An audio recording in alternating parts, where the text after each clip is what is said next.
All right. So here's the live stream if you guys want to follow along, or if there's anybody at home, they can watch that as well. All right. So we're going to jump over to Sublime. If you guys want to follow along, you can. This is going to be 01, truthy versus falsy. We're going to start with the unsolved.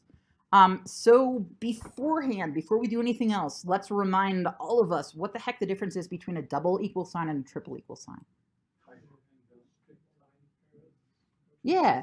So it sounds like we're recognizing that a triple equals takes into account type as well as value. And do remember that. So typically, which is better? Which is more accurate or stringent? Triple equals when possible. That doesn't mean you have to always use it, but I think do be mindful if double works but triple doesn't, there might be something up there.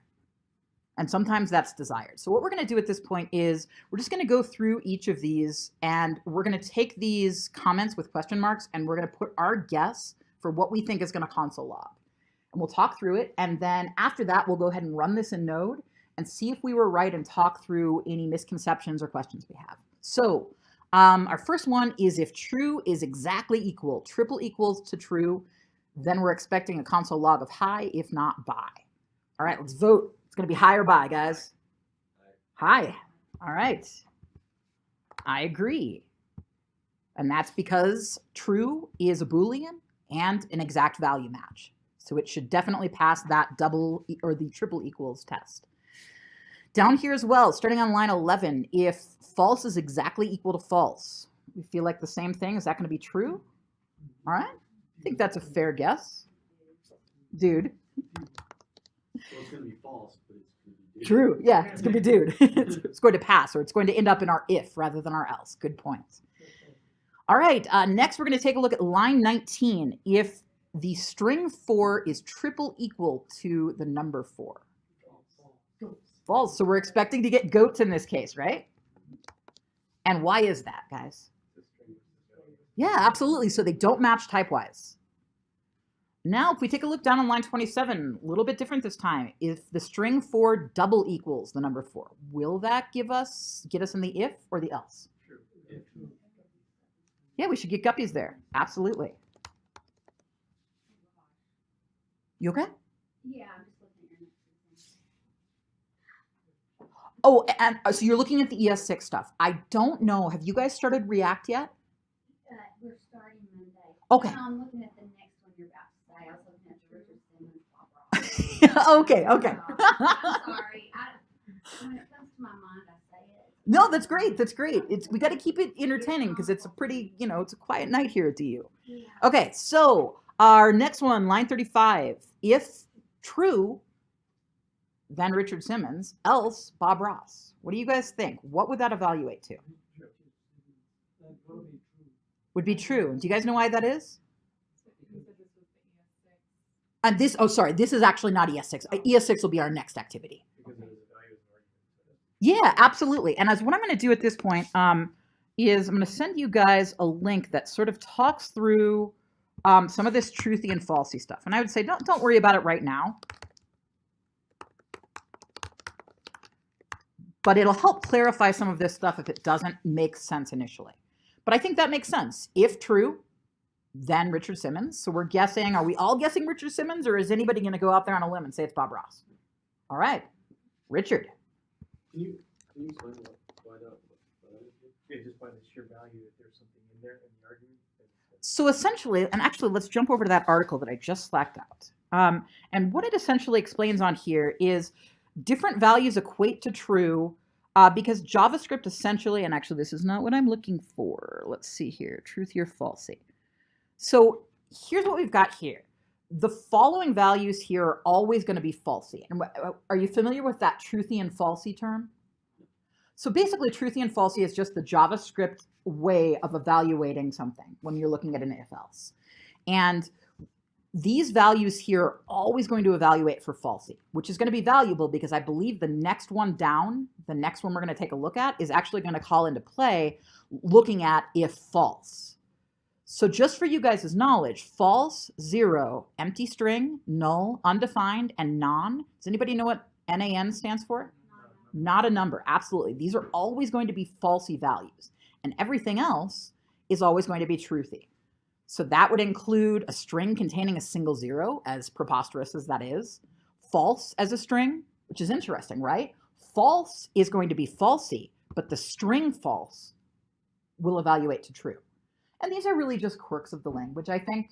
I wouldn't worry so much about understanding the rationalization behind it as just knowing that these are sort of known quirks of JavaScript, that the more that you work with them, the more familiar they'll become.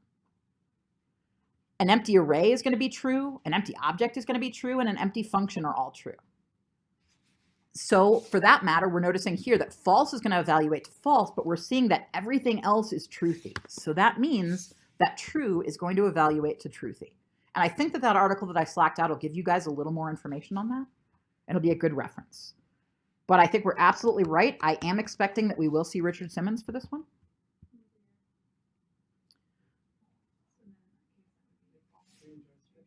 Yeah, and why is that?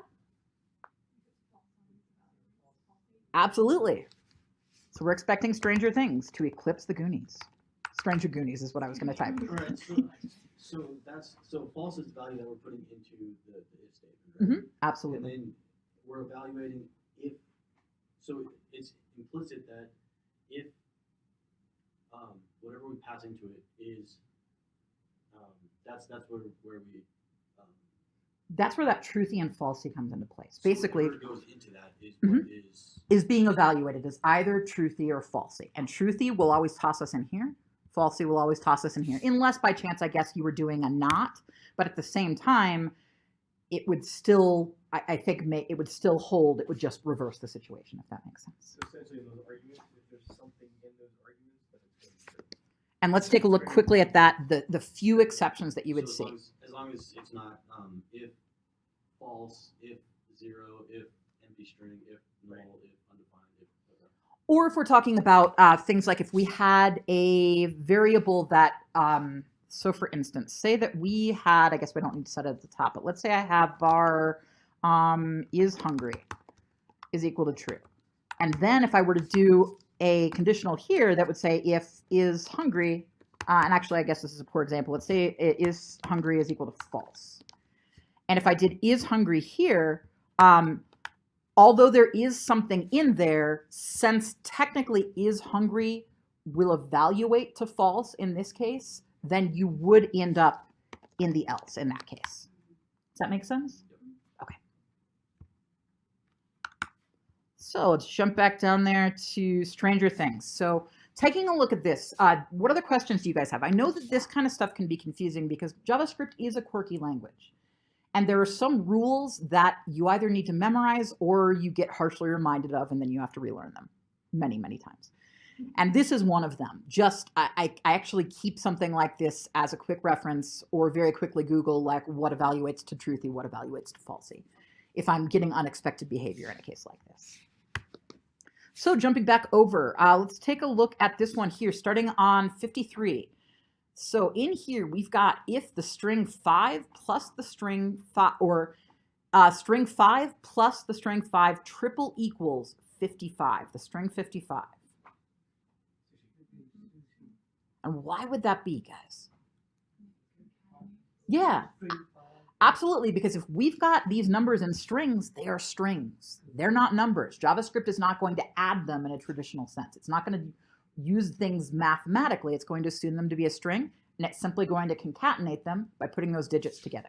So I agree it's going to be sushi. Does that make sense to you, Ryan? Awesome. All right, taking a look at this next example, and this is the tricky one. So going into that, know that if the number 6 plus the string 5, is that triple equal to 65? And why? Or why not?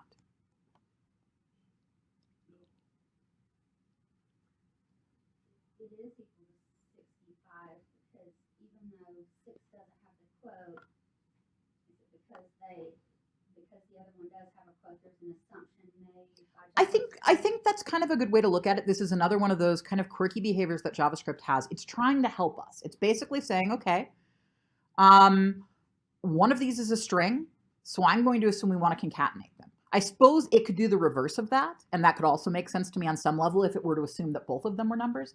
But JavaScript, when it sees one string, being added to another something else, it is going to try to concatenate them. And we'll make sure that we're correct on that because it's possible I'm wrong, but I am expecting to see curling there. So before we run this in the command line, do you guys have any questions or do you want to change any of our answers? All right, let's run this.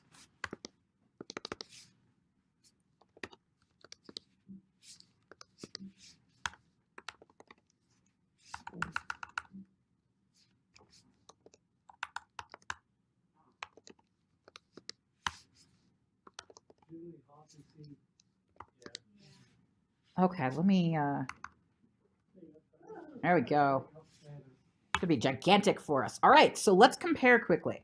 What I'm going to do here is we're going to take a look side by side with our code and see if all looks well in there. Come back.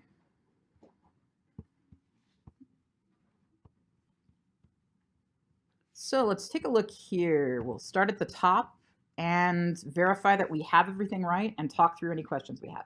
So high, just like we expected. If true is exactly equal to true, we got high. Make sense, guys? Next, we got dude. Were we correct on that one? We were. Well, I put false, but I meant dude.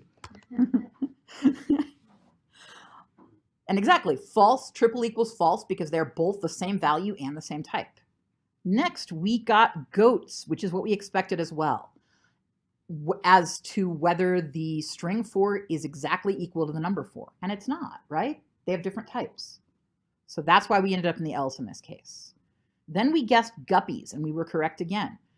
And in this case, it was verifying that the string 4 is double equal to the number 4, because even though they do not match type-wise, they match value-wise. Then we guessed Richard Simmons, and we were correct again. If true is truthy. And we learned that true is truthy, and that most things are truthy, except for things like falsy and empty string. Then we had Stranger Things, and we lined up correctly down here as well, Stranger Things. And this is because false is one of those few conditions that evaluates to falsy. So we ended up in the else here, and we got Stranger Things. Next, we guessed sushi, because we intuited that the string 5 plus the string 5 is 55, because they're simply concatenated. That's what JavaScript is going to do unless it knows it's a number. And our last example here, the kind of tricky one, JavaScript is basically sort of coercing the types and trying to make an educated guess for us. And it guessed, or we guessed, that curling would be what console logged out, and we were correct, because JavaScript essentially, since it saw a number being added to a string, assumed that we wanted to concatenate as a part of a string. So it gave us the string of 65 and curling. What questions do you guys have about this stuff? I know it's pretty basic at its root, but it's also sometimes I find the kind of thing that can really trip you up when you think your code is running smoothly. And if you've made some sort of basic assumption that was incorrect in terms of how JavaScript would evaluate something as either truthy or falsy. And that's always a good place to look when your app is not behaving like you expect it to and you've got a lot of conditionals. Hey, dude. Hey. Welcome, David. So we're going to jump over. I know some of you guys have either worked with ES6 a fair amount already or came to the ES6 review session we did a few weeks ago or a month ago or so. Is anybody here not familiar with ES6 syntax? Little patches. That's okay, because really we're just going to touch on some of the lighter ES6 syntax to get you guys familiar with it so we can use it in later activities. And really just because it is prominent out there in the coding world, and even if you're not well versed in it, the more exposure you have, I think the better off you'll be. So what we're going to start off with is taking a look at a couple of examples. So one of the big differences that you guys will see if you're looking at ES6 code is that var is usually out the window. That doesn't mean you never use var, but it means more often that you're going to be using const and let. Does anybody remember the difference between const and let without looking at my screen? Right? Yeah, and const stands for constant. And let is something, a value that we know will change, or that we expect will change. I'm going to slack out another article for you guys, And this is just a nice little piece that I refer to sometimes, sort of talking through the logic of when to use var, let, and const. And this particular writer says that he essentially doesn't use var anymore, and I kind of agree with that. That doesn't mean that var doesn't have its place and doesn't have some benefits if you want certain behavior out of things like a for loop with a set timeout or something. But typically, I've found that let and const can solve a lot of your scoping problems for you. And basically, this article is going to sort of talk you through when to use what. And I guess the compelling argument that the author makes is that he says when he's writing his own code, he defaults to const until he figures out that something does need to be changed, and then he changes it to a let. So he sort of defaults in that direction and assumes that everything is going to be constant. And I think he said he most often will use things like let in loops, essentially, which makes sense, right? Because a let, we would need that value to change each time it looped through. So a let is sort of a gimme there. This is just a good little reference for you guys to take a look at later. So we talked through on here, use const to declare variables which won't change. So we're saying in this case, the answer is always going to be 42. And you notice down here, I've got something commented out on line 5, and in a second, I'm going to show you guys why it's commented out. So you see here that we're trying to reassign const, right? So I'm going to run this initially without commenting that line out. And then we're going to see if it gripes at us, and I believe it will after we comment it out. So example prints out dog, cat, endangered sea turtles. We'll get to that in just a second. But now let's see what happens if I bring this answer back and try to reassign a const to another value. You guys see it blows up for us. Assignment to constant variable. Type error. And that is sort of, if you do find that you need to change a const, it probably shouldn't be a const. It should be a let. So we'll comment that back out so we don't throw that type error and block our code. Another sort of quirk of this, I think that as I was initially learning about the difference between const and let, I assumed when I was working with something like an array or an object, since values might be changing, that should be a let. But ultimately, you can set an array or an object as a const so long as you're never overwriting the entirety of that array or an object. You guys will see that we're setting up an array here, const pets, with our 3 pets in it. We have an endangered sea turtle because we're slightly immoral and risque. And you guys can see that we are able to alter that array. We're popping. If you guys remember, what does pop do? Yeah, grabs that last value off of our array. And if we run this, we'll see that it's not going to get angry at us. It's not going to throw us a type error like above. We're essentially able to modify the guts of that array. We're just not able to completely reassign it. So down here, you see we're actually trying to overwrite that array. And now we should expect to see an error. We should see a syntax error here. Let's see if we're correct. Note example, assignment to a constant variable. It's recognized that we are trying to entirely overwrite a const, and that is not acceptable.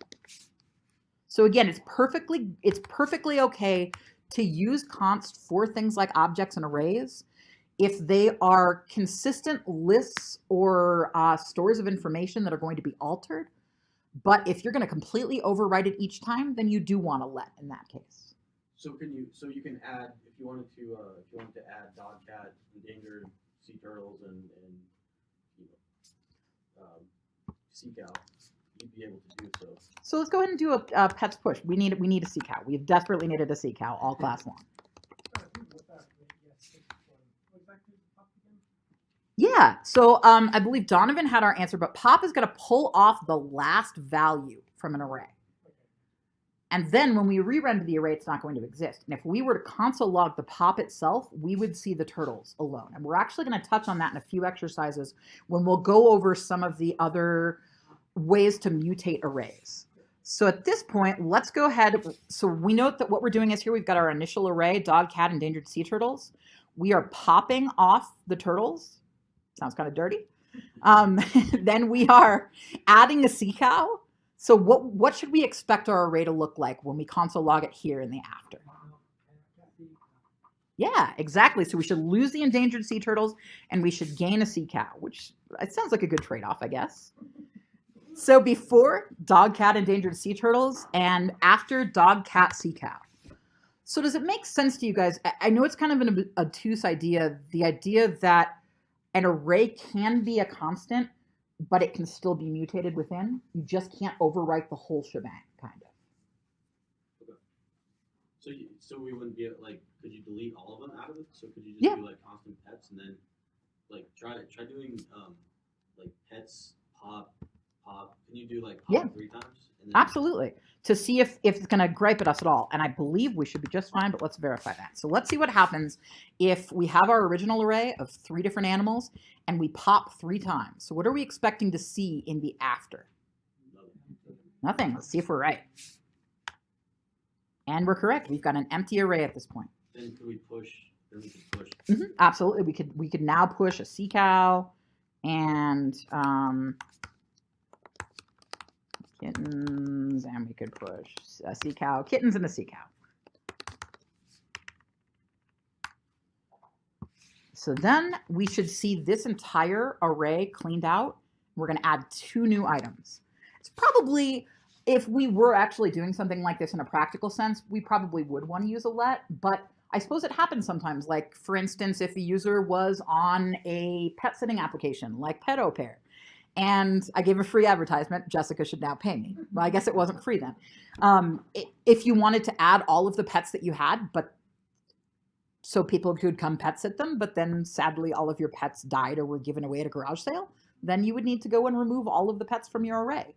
And I suppose at that time it still would make sense for that pet array to be a const that would just be modified as pets came into your life or exited your life.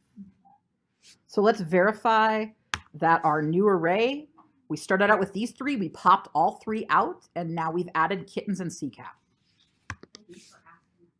That's a good question. Absolutely. Ooh, I like your style, Hi. Let's see what happens when we pop an empty arrays. What's you guys' guess? Is it going to get angry at us, or is it just going to be a little confused and give us an empty array? That's a good question. I'm really not sure. All right, moment of truth. And I'm going to go ahead and comment out our push for now, just to verify that's not blocking anything, but I think it's probably just going to say, hey, silly, there's nothing in there to pop. Awesome. What other questions do you guys have about the idea of mutating a const array? Does that kind of make sense? I know it can be a little obtuse at first, but I think when you wrap your mind around the idea that you just can't wipe it clean and overwrite it unless you do something like we've done here, where you're popping out a number of items or array members and then adding entirely new ones. You just can't reassign the array entirely, like we tried to do here when we tried to say pets equals Sawyer. Oh, so we have to like clear everything out and then add stuff like. Okay. Yeah, exactly. It's really, I think the key of it is that you cannot reassign. You can alter it however you want, including wiping it completely clean and filling it back up with new pets, but you cannot reassign the entirety of the array or the entirety of an object, for instance. So in this case, we're talking about that we use let to declare variables which we know will change. Things like time, or we would definitely use let when we're working in a for loop or any other sort of loop, because we know that each time we loop through, that value's got to change. And actually, in the next activity or the one after that, when we actually do a for loop, we'll change the for loop from a let to a const and watch it get angry. It's living pretty wild here on a Friday night.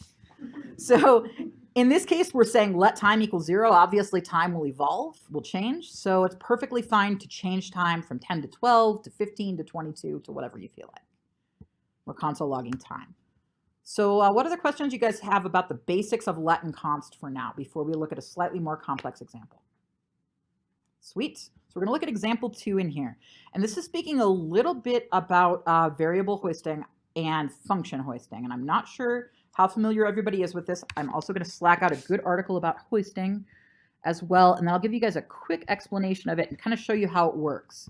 And really the reason we're showing you this is to explain how let and const can solve a lot of the problems that innately happen from using var.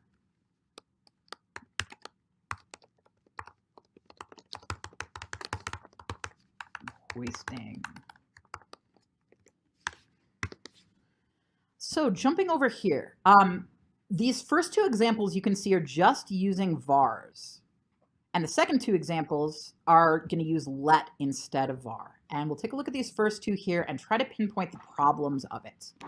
So we see here this first comment that var is hoisted to the top of the function regardless of block. Does anybody know what hoisting means?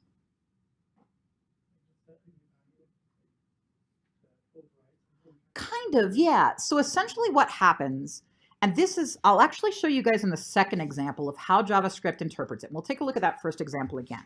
But just for you guys' knowledge, when we are using var rather than let or const, you get a slightly different behavior. And that is what we call variable hoisting. So essentially, you guys have probably run into instances. Actually, we're going to call this function so we can see the behavior that I'm speaking of. So let's take a look quickly at the code first. You guys will see in the second example here that it's var test2. We're console logging out A, but you guys see that A hasn't been declared or assigned yet, right? It's happening on that next line, which is kind of curious, right? That you can call something before it exists. And we're expecting to see that it logs undefined. Let's verify that that's correct here. So we see we're getting undefined from that function. And the reason that that's happening is sort of another quirk of JavaScript. Actually, what JavaScript is doing is it is hoisting this variable declaration. Basically, the way JavaScript reads this function, oddly enough, is it reads it as var a up here. It hoists it to the very top of the scope of that function. And then it assigns the variable down here. So that's why we're able to call this without it getting angry at us and throwing us a type error or a syntax error, but it logs undefined because A has not been assigned to a value yet. And that's sort of a brief glimpse into this hoisting idea. And then in a few minutes, we'll take a look at how let and const can alleviate those problems or unexpected behaviors that we see with that. So jumping back up here, in this example, you guys see var test1, and I'll go and comment this guy out, bring this guy back, and we'll take a look at what it does for us. But essentially, JavaScript will hoist variable declarations and function declarations. And in this case, it's really just looking at variable declarations, but that article that I slacked out will give you guys more information in depth as to how function declarations work and when you might run into that. But again, the great thing is ES6 using let and const and using arrow functions alleviates a lot of these quirky behaviors. So here you guys can see on line 3 inside of var test1, we are saying that var x is equal to 1. And if you guys notice, when we talked about scope, what does scope assign itself to or attach itself to? Yeah, it's parent object. And what would be the object in this case? The function, absolutely, because functions are objects. So in this case, this is a conditional here, but this is not a function, right? This is not an object. So essentially, if we're declaring var x here, its parent function or its parent object is what? Yeah, absolutely. So basically, this var x and this var x both have the same scope. So essentially, what that means is this guy here, var x equals 2, is going to be hoisted up here. So it makes sense that inside of the conditional, since x is equal to 2, it makes sense that that would be 2 inside of here when we console logged x. But I think my reasonable gut instinct is to expect that this console log of x would give us x equals 1, based on the fact that this x lives inside of the conditional. But var doesn't work that way. So we would actually get a console log 2 here. So let's verify that quickly. You guys can see we're getting 2 inside the function here, inside of our if, and we're getting a 2 outside. And while if that's a known behavior, that's something you can definitely work around, but it does seem a little counterintuitive, at least to me. And that's the beauty of working with let and const instead, is because, does anybody remember the difference in what we term the two? So ES5 and before were functionally scoped. Does anybody remember what ES6, what we call that let and const? Block scoped, absolutely. So let's take a look at a very similar example here using lets instead. So here we've got, when it comes to block scoping, let and const behave the same way. Let or const are scoped to the block, not to the function. So again, this whole bit is the function. But in this case here, this is a block. So essentially, when we say let x equals 1 here, and we're saying that we want x equal to be equal to 2, it's only going to be 2 inside of this block of code.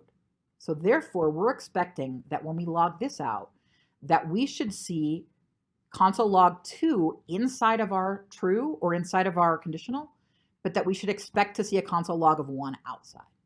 Does that kind of make sense, that idea of a block versus a functional scope? Yeah, I have a weird question about that. So Yeah. if you're in that block scope and you were to return that 2, Mhm. does it return it to the function and then you have a conflict all over again, or no? Well, I think if you were to return something and then maybe to set it as a global variable, you could run into that. But I think it would sort of depend on how you were using your return and where you wanted to put it, kind of. Okay. It wouldn't be like a good coding practice to do that. I don't want to say you would never do that. I'm sure that there would be a compelling case for doing that in certain situations, but typically, I guess the beauty of using ES6 and using let and const here is that idea that you can have these variables and they won't conflict. So just like Donovan said here, one of the really great things about working with let and const is you're not going to have variables clashing. And it will actually crank at us if we try to.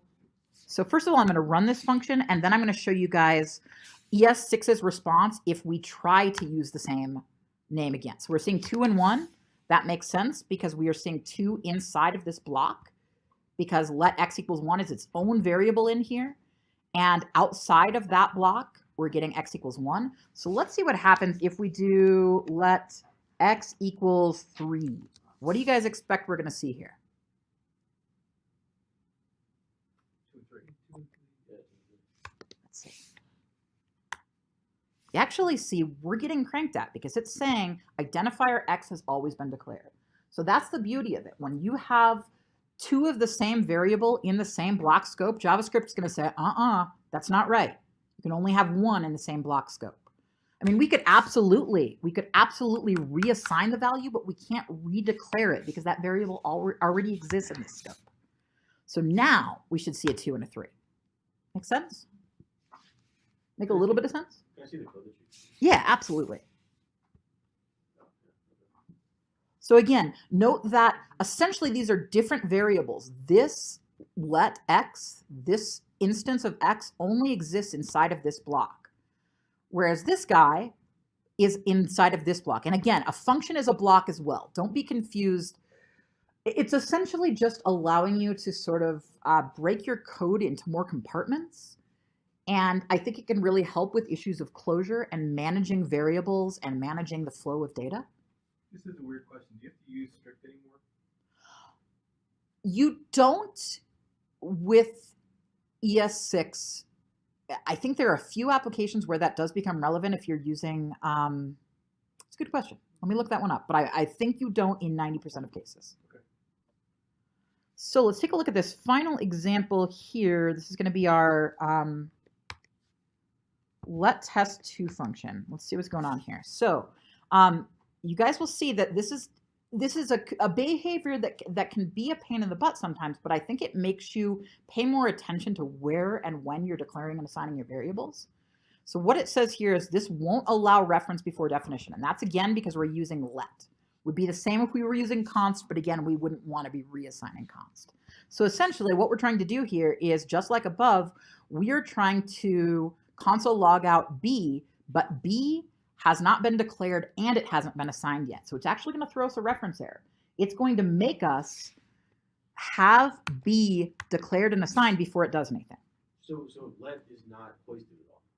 Actually, let is technically hoisted, and I think the article that I sent out about variable and function hoisting discusses that it is hoisted, but it doesn't default to undefined. And actually, we can try that out in just a second. So we're going to see an error here. B is not defined. I think what we can do here is let's see what happens if we interpret this like JavaScript would, which is still going to be the same way. JavaScript is still going to hoist the let. And let's see what the response is, because I don't think it's going to be undefined like the one above. So I'm going to say b equals 2. Or no, I'm just going to say let b. And this is essentially how JavaScript would hoist the variable. It's just that we're no longer going to get undefined. We are getting undefined. I thought there was a different caveat. Let me see. Hold on just a second, guys.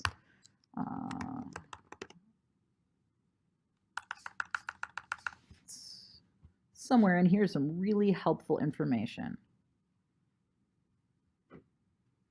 I might have to get back to you on that one, Ryan. I know it's in here somewhere. I believe that hoisting still happens with ES6 variable types, but it does happen in a different way. Let's see, here's the ES6 section, strict mode, ES6.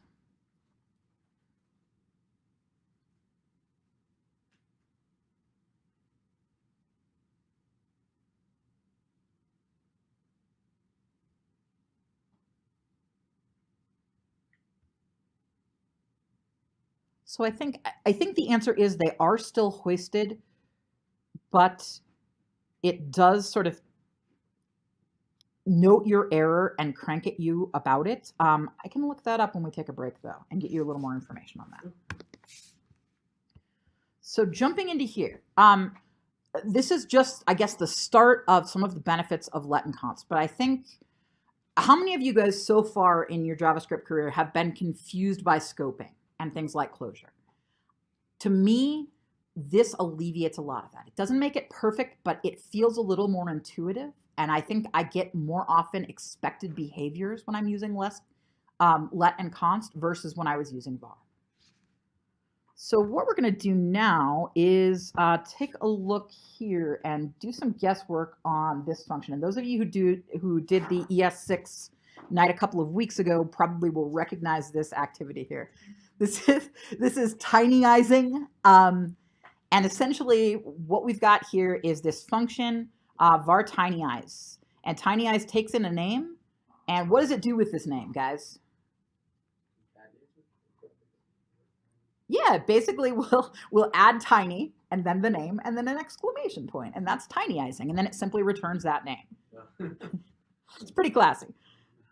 So you guys can see here that what we're doing is we've got var name is equal to Nick, the string Nick up here. We've got this var tinyized. We're not using it just yet, but then down here we are reassigning that variable to be the tinyized, or the output, the return value of tinyizing the name Rick.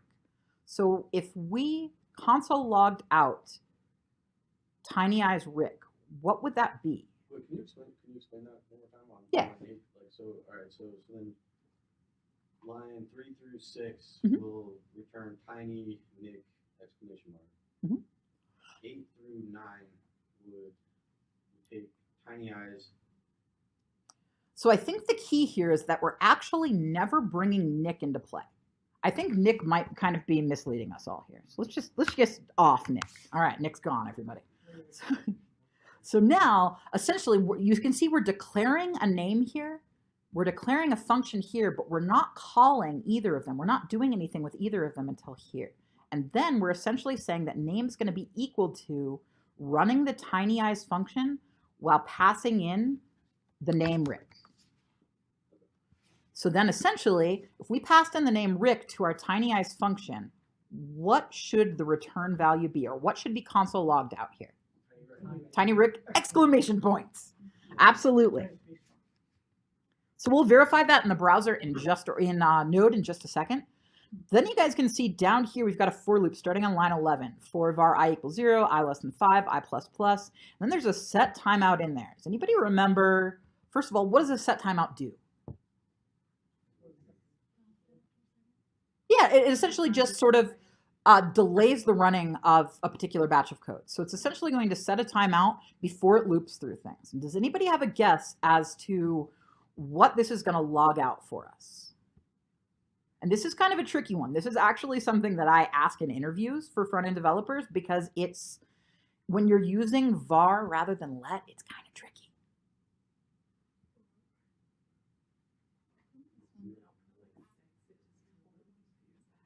It actually outputs 5 5s. You're on the right track. And then we're going to take a look at a second at how we can use let and const to get the behavior that we would expect in our loop. Why wouldn't it be 1, 2? Because that if it went to 1. So essentially, it's because of the inherent scoping issues that are built into variables. And that's the beauty, is that let actually alleviates it for us. So I'll show you in just a second. Let's run this one and verify that this gives us weird behaviors, which it should.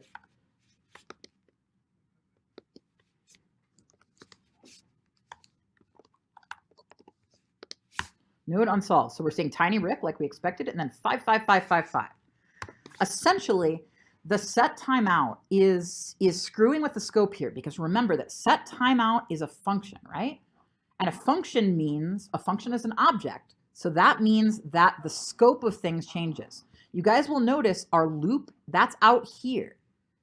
Inside of here, the shit hits the fan, because this is its own function, so it has its own scope. And that's where things start getting thrown off. Again, this idea of functional scope can give us some unexpected behavior. In a second, we'll look at how block scope works. So essentially, I is always going to be 5. By the time it gets in here, it's already 5, and it just stays 5. And in a second, we're going to take a look at the solution. And actually, I'll just click over now.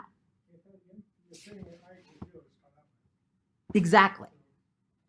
And I actually have a good piece on this interview question. I think it was Google uses it. Set timeout. So you're passing a function into a function, correct? Well, yeah, absolutely. We've definitely got.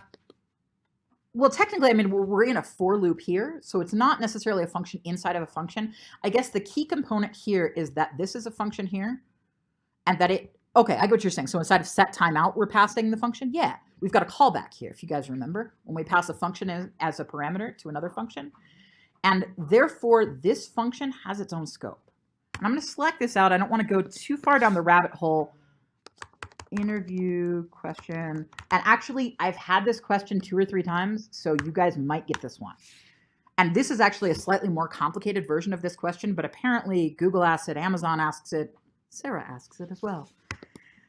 And it gives you a more in-depth explanation as to what's going on there. And I think go ahead. I just understand. So basically what happens is that for loop, it goes into set timeout function, and then the set timeout function runs for 5 seconds, and then that's why it gives you those 5. Basically, by the time that essentially remember, this for loop is just going to keep running. It's not going to wait for the set timeout. I think that's the key component here, is a for loop doesn't know. We're not passing this as a callback or anything. We're just saying run a for loop and then run the set timeout. It doesn't know to wait on this, kind of. And so therefore, by the time we even get inside of this function, which again, remember, has its own scope, it's going to be 5, and it's going to stay 5. So Even command less than a second, right now it's a second. So even less than a second. let's try it, actually. Let's try that. So we'll jump back over to our unsolved. And let's see what happens. I believe it will, but I'm not 100% certain. Yep, 5, 5, 5, 5, 5. So the beauty is this is a really easy one to solve. This is super easy because all you have to do, we'll take a look at this stuff up here in just a second. All you have to do to make that for loop run like you would expect it to, 0, 1, 2, 3, 4, is to use a let rather than a var. That's really the only difference here. And let's verify that. And that is because, do you guys remember what that key difference would be? That, yeah, block scope versus functional scope. So I'm going to run this second one. Node solved. And you guys see we're getting tiny Rick just like before, and 0, 1, 2, 3, 4. And that is because let and const use the block scope rather than the function scope, and it just gives us more expected behavior in my experience. But I think that article that I slacked out will give you guys, it's a pretty in-depth read. I don't want to say in-depth, but it'll take you 15 or 20 minutes.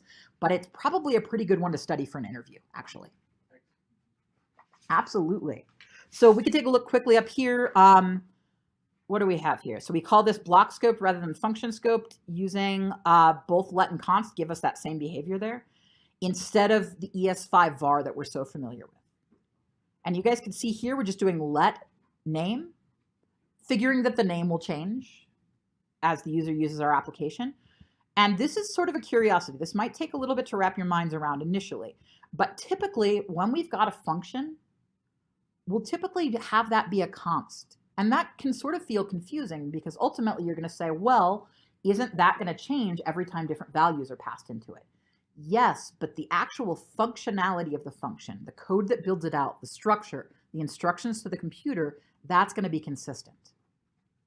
Does that make sense, guys? Where typically functions would be const rather than let. And to be honest, I think I would say the place I use let most, probably 99 times out of 100, is in a loop. Because loops have to use let. And actually, that's another thing I was going to have you guys show you. I'm going to change this to const, and we're going to watch it freak out. Does that make sense why we wouldn't want that to be a const here? Absolutely, because I is going to change from 0 to 1 to 2 to 3 to 4. So let's run that and see it become enraged.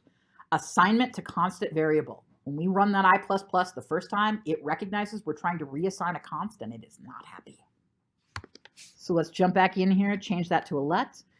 What were the carrots underneath the little plus sign? Because we read that when it comes to that project execution, it said nope. Oh, you mean noting that it got to here and here's where it realized that we were misbehaving? Absolutely. It tries to call out the exact place in the code that things go awry when possible. So jumping back over here, you can see again that our function, our tinyeyes function, is a const. And that const should be preferred when the value won't be reassigned. And since the guts of this function are going to be constant, even though the values that are passed in here are going to change, it should definitely be a const. And again, this is another case where maybe you could argue, well, why wouldn't this be a let here? Why would this be const my name? But essentially, the formula is always going to be the same within our function. So that's why we use a const for my name here. To be honest, I believe this would still behave exactly the same if we did assign this to a let, but I do definitely subscribe to the method that the guy uses in that article that I sent you about var versus const versus let, where I make something a const until I have a compelling reason that it should be a let. And again, we're getting the exact same behavior even though we did change it to a let. But again, const just forces you to be a little more stringent, to plan ahead, to think through your code a little more. So what other questions do you guys have quickly about let and const?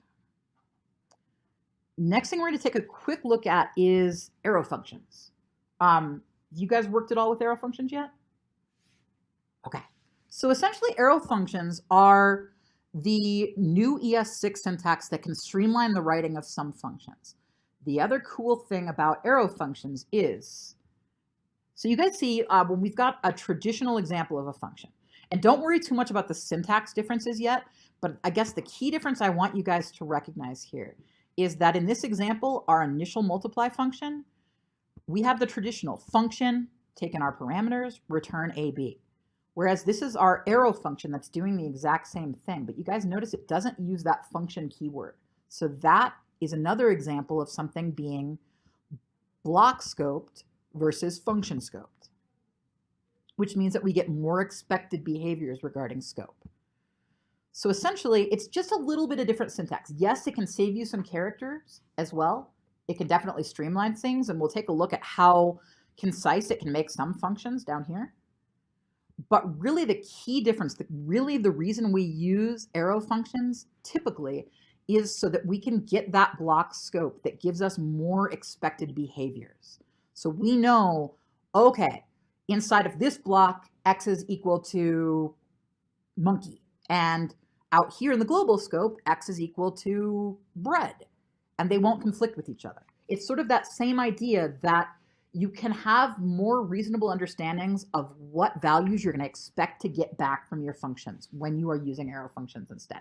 That doesn't mean you won't still be using regular functions as well, but we just want to get you guys familiar with the syntax. And it's pretty cool anyway. It's kind of a neat new bit of functionality. So essentially, these two functions here, they do the exact same thing. So let's take a look at the breakdown. With our arrow function, we're essentially replicating it here. We get to skip out on that keyword of function. Any parameters that we're taking in are just in parentheses here. If by chance, and we'll see this down below, if you only had one param, you technically don't have to use the parens. I mean, you could. If we were just going to return X here, you could put it in the parens, but you don't have to. If there's only one parameter you're passing in, you could just include it like that, where you've got the equals on this side, and then you've got your fat arrow over here. And additionally, there are a great many functions that won't take in any parameters, right?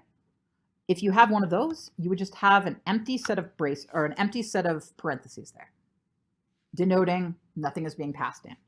So jumping back over here to what we had before, essentially we're doing the same thing here. Again, we just skip out on that function keyword. We're taking in these two values, an A and a B, and we're returning A and B, or we're returning A times B. And actually, down the line at the bottom of this file, we'll see that there's actually an even more streamlined version of this. So just for you guys' knowledge, when you're calling functions, they behave the exact same way. So you don't need to call them any differently. The syntax looks the same. Here are whatever values you're passing in. Now, here's where we get to even more concise versions of these functions. If you are returning something, if you're returning some sort of value, you don't even have to include the brackets. You can essentially, yeah, but only if you're returning. So if you were like console logging something out or setting a value, then you would need to include the brackets. But if it's returning, it's this simple. And like in this case here, when we're looking at const square, we don't even need the parentheses because it's just one parameter that we're passing in. And since we're returning the value, we just do take in x is equal to x times x. And just for you guys' knowledge, we haven't talked too in depth, at least in our cohort, about the difference between function expressions and function declarations. I will try to remember to Slack that out to you guys when you have a break, just for your knowledge. But essentially, so this is an example of a function declaration. When we say function blah, blah, blah, and then pass in the parameters, whereas these are function expressions. And you notice here there are no arrow function equivalents of function declarations. So essentially, if we had a function like this, we wouldn't be able to put that into arrow function functionality or format. But if we were to instead do something like this, we could change it up. So let's go ahead and change this one here. I'll show you guys multiply. What's that? Can you say the difference one more time about the difference between the functional and declaration? Yeah, so I'm going to Slack out an article about that, the difference between function expressions and function declarations. Yeah. So essentially, function expressions are like this. When we're saying var or const or let, function name is equal to function whatever. Whereas function declarations, I guess you could sort of think about it like variable declarations. So this is a variable declaration right here. Var, or we'll just do a const x. And that would be that rather than like a function expression. It's that same idea that we're essentially just saying function whatever, or var whatever, or const whatever. So it's just a slightly different format. There are also some other interesting scoping concerns with that, and I'll try to find you guys some good documentation sort of explaining the differences and when to use one or the other. But really quickly, let's go ahead and convert this one over to an arrow function. So looking at the examples we've got up here, how are we going to convert multiply 5 into an arrow function? So first of all, the first thing we need to do is, right now it's a function declaration, so we need to change it to a function expression. This is going to be const multiply 5 exactly is equal to Arrow. And since we're trying to convert this into an arrow function, we get to get rid of function altogether, right? So, and it still takes in the same parameters. And since there are more than one argument that it's taking in, we want to keep them in parentheses. If it was only one, like up here with this x, we wouldn't have to include the parens. And then we're going to do our fat arrow right here. And since, how can we streamline this further since we're returning something? Don't need the brackets. And we also don't need the return statement, you guys notice too.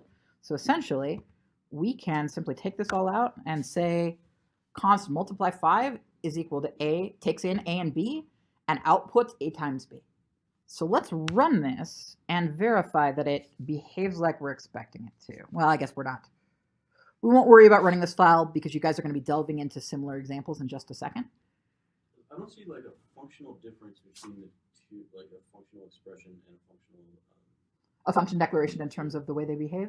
Yeah. There are some quirks to it regarding immediately invoking functions, function expressions, and there are some complications with things like scope, and there are some caveats to know.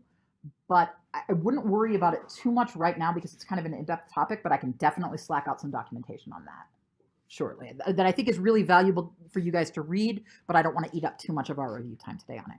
So what I'm going to have you guys do is if you'll take a look inside of that 04 ES6 arrow functions, I want you guys to take a look at the unsolved.js file. And what I want you folks to do is to rewrite these functions, get square, get sum, sing song, and random array number as arrow functions. And be sure to run those either in Node or your browser to make sure that they behave like they did before you rewrote them. David? Can you talk a little bit about the motivation as to why they decided to streamline the syntax? Because I think it seems to me that if they're trying to make it similar to other languages, You know, to be honest, I'm not sure what the motivation was. I do think it was to make it more succinct, for sure. But I think the big deal was that they wanted to bring block scoping onto the table, because now you have the choice between using function scoping when you use traditional functions and block scoping when you use arrow functions. So I believe it was to sort of give you the choice as to how to handle scope. And they probably just figured, hey, may as well streamline it while we're in there. Give it some different syntax. And that way they can preserve the two different types with the two different forms of syntax. So I think the key is when you guys run the file at first, verify that it behaves properly using those console logs. Either run them in your browser if you want to attach it to an HTML file, or I would encourage you guys to run it in Node. And are you familiar with how to spin it up in Node? No. Okay, cool. And then just make sure after you convert it over to arrow functions that it still works like it did when it was traditional functions. William, we don't care. It's chill, William. William, I wouldn't wait 6 months. Like if I was going to be like really strict, I wouldn't wait 6.5 months to let you know. So. Friday night. Yeah, that's true. You're going to start your weekend right, William.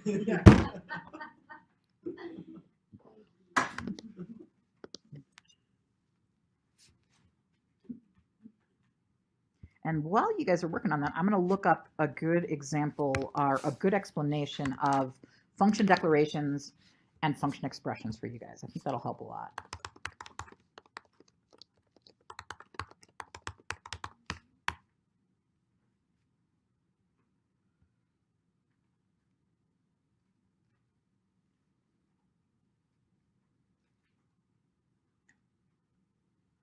And actually, this will be a great article for you guys because it sort of talks you through some of the quirks and caveats of this and the unexpected behaviors that you might get when you use one versus the other.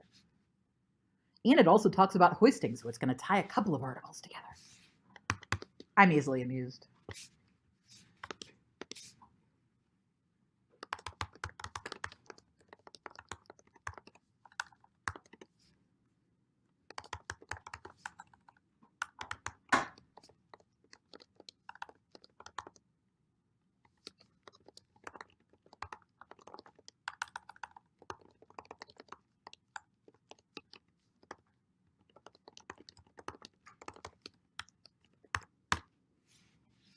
And I just slacked that out for you guys to take a look at your leisure.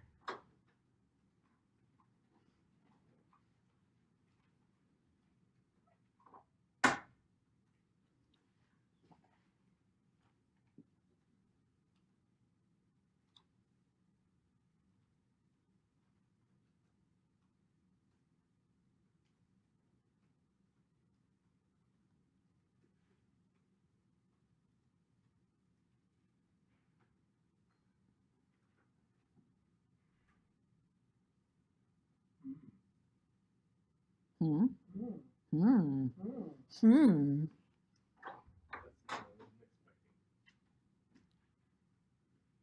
After you converted it to an arrow function, it is misbehaving? Yeah. Oh, the plot thickens.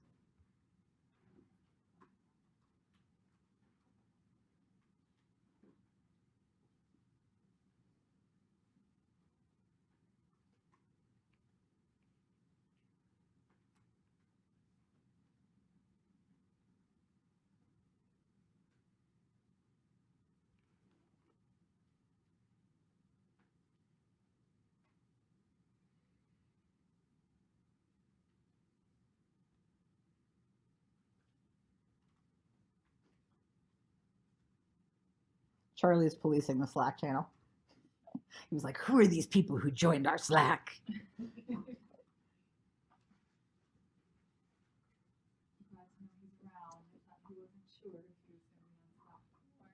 He is. I was just chatting with him today.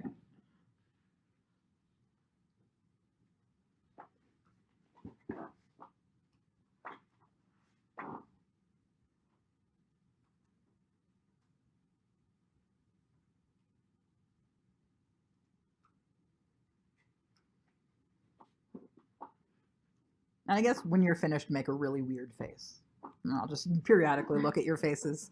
Is that your normal face, or is that like a weird one? It's pretty good. It's a pretty good weird face, dude. Yeah. I live by myself. I work on these things.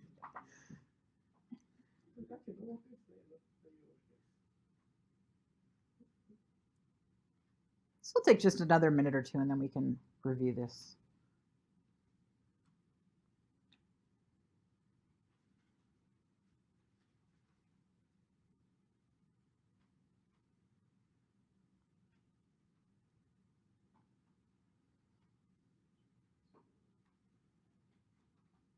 Do they have vending machines in this building? That's a good question.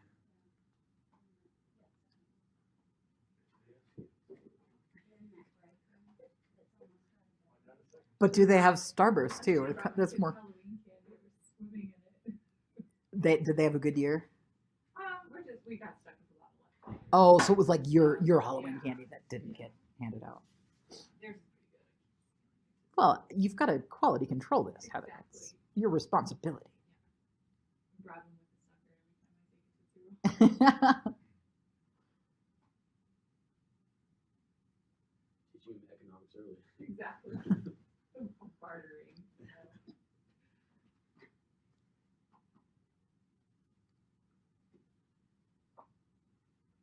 All right, folks, do you want to discuss, or do you want another minute or two? I didn't see too many funny faces over here. Minutes. Sorry, late. Okay, that's no problem.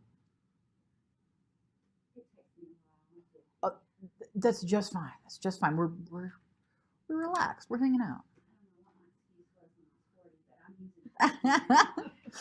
Use it well. Okay, so if anybody is finished and wants to jump ahead, work on FizzBuzz. And I know that some of you guys have already worked with. Oh, Heather, that's a funny face. That was a funny face.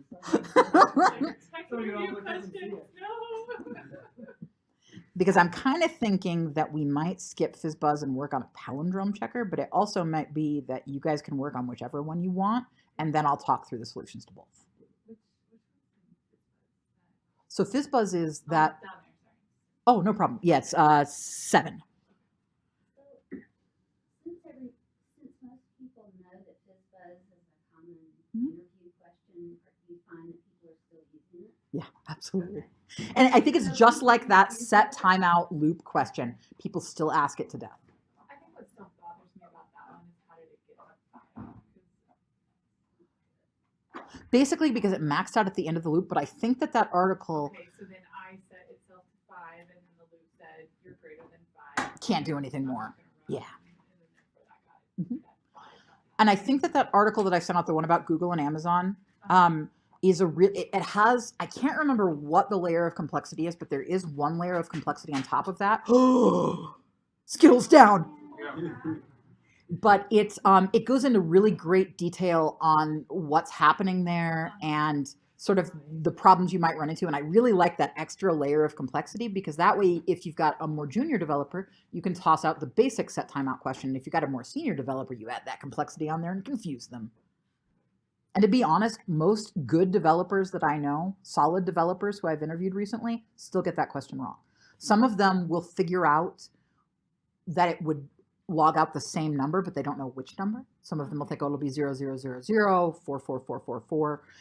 And I think that that's really the value in knowing that concept inside and out, and knowing how absolutely easy it is to just use let rather than var and solve all of your looping problems. And no one would ever ask you, how do you fix this not using let? Like typically everyone's kind of they're migrating towards ES I think so. I think so. And I feel like it's more the way it's usually posed in interviews as is here's a bug. What does this bug do and why? And then sometimes they might ask you how to solve it. Or that's what I've been asking recently as an additional question is whether they got the question right or not, they probably recognize that the loop isn't going to behave like they're expecting it to. And I'll say, how could you use ES6 to fix that behavior?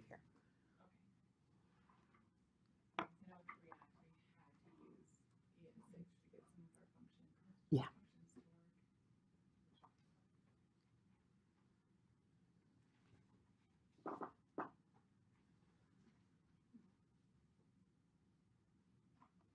And it's sort of at you guys' discretion whether we want to take a formal break or you guys just want to drift in and out and get Skittles and do little dances and I do what I want.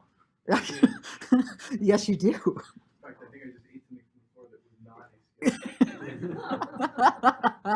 I knew I came in here with something on my shoe and I dropped it. Yeah. It's all right.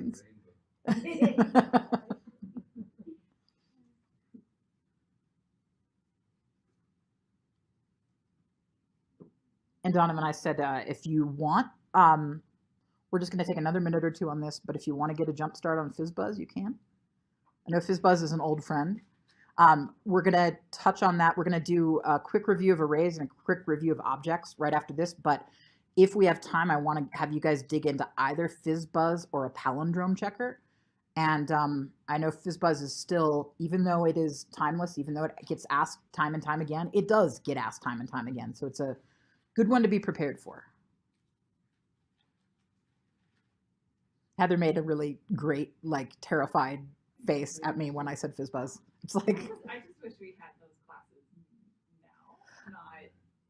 So early. We finished JavaScript or something that we did this I think so. And I think the reason that happened was because it was a weird... they fit in those tech interview days when there's a holiday week that we get thrown off of our cycle. Mm-hmm. So I think you guys got it extraordinarily early before it would benefit you as much. I agree with that. But that's why I've tried to toss in a number of exercises today, whether we get to them here or not, where you guys will have some relevant stuff that you might be asked in an interview or things that'll get your mind working in that same way.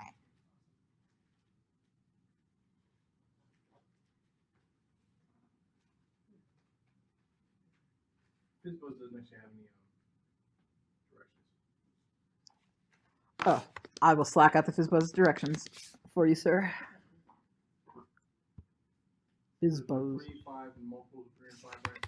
Yeah, but I'll slack that out right now. So there are the FizzBuzz instructions if you want to start. And if you're already comfortable with FizzBuzz, then you'll probably want to work on a palindrome checker again. But they're both really good activities that, to me, are the nature of exercises that you can run into during whiteboarding sessions.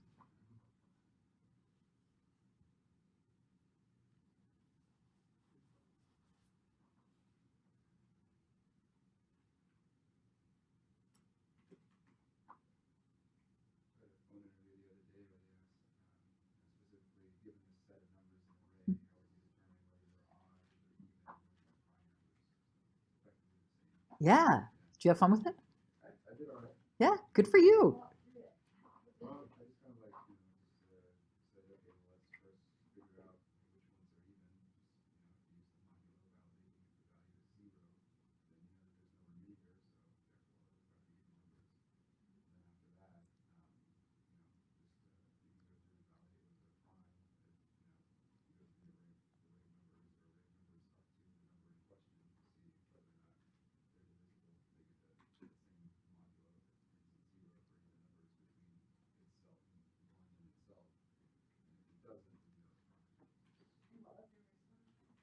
therefore it's about the even numbers. And you guys, I cannot stress enough going into interviews. You will be asked questions and often whiteboarding questions that you won't know how to solve. But talk through it. Talk through what you would try. Talk through what you know wouldn't work. Sometimes when I've been in an interview where I've had to do like a whiteboarding question that's been over my head, I've tried to solve a similar but simpler problem. And in doing that, have figured out that missing step to finish it out. A lot of what they're looking for in a whiteboarding is understanding your thought processes, seeing how you deal with difficult problems. Sometimes they ask you things that are intentionally preposterously difficult just to see how you deal with it and how you work through those problems and how you take a reasoned approach to solving them. So I've gotten like how many windows are there in the city of New York, Mhm. right? Yeah. What answer are you looking for with that? Like, what's the answer that's like? So I think what they're looking for when they ask those like really kind of abstract questions like that is they're looking for you to lay out the steps you would try. Like, here's how I would try. I would go and find the census data and find out the number of homes in the New York metro area. And then I would find data on the average number of windows.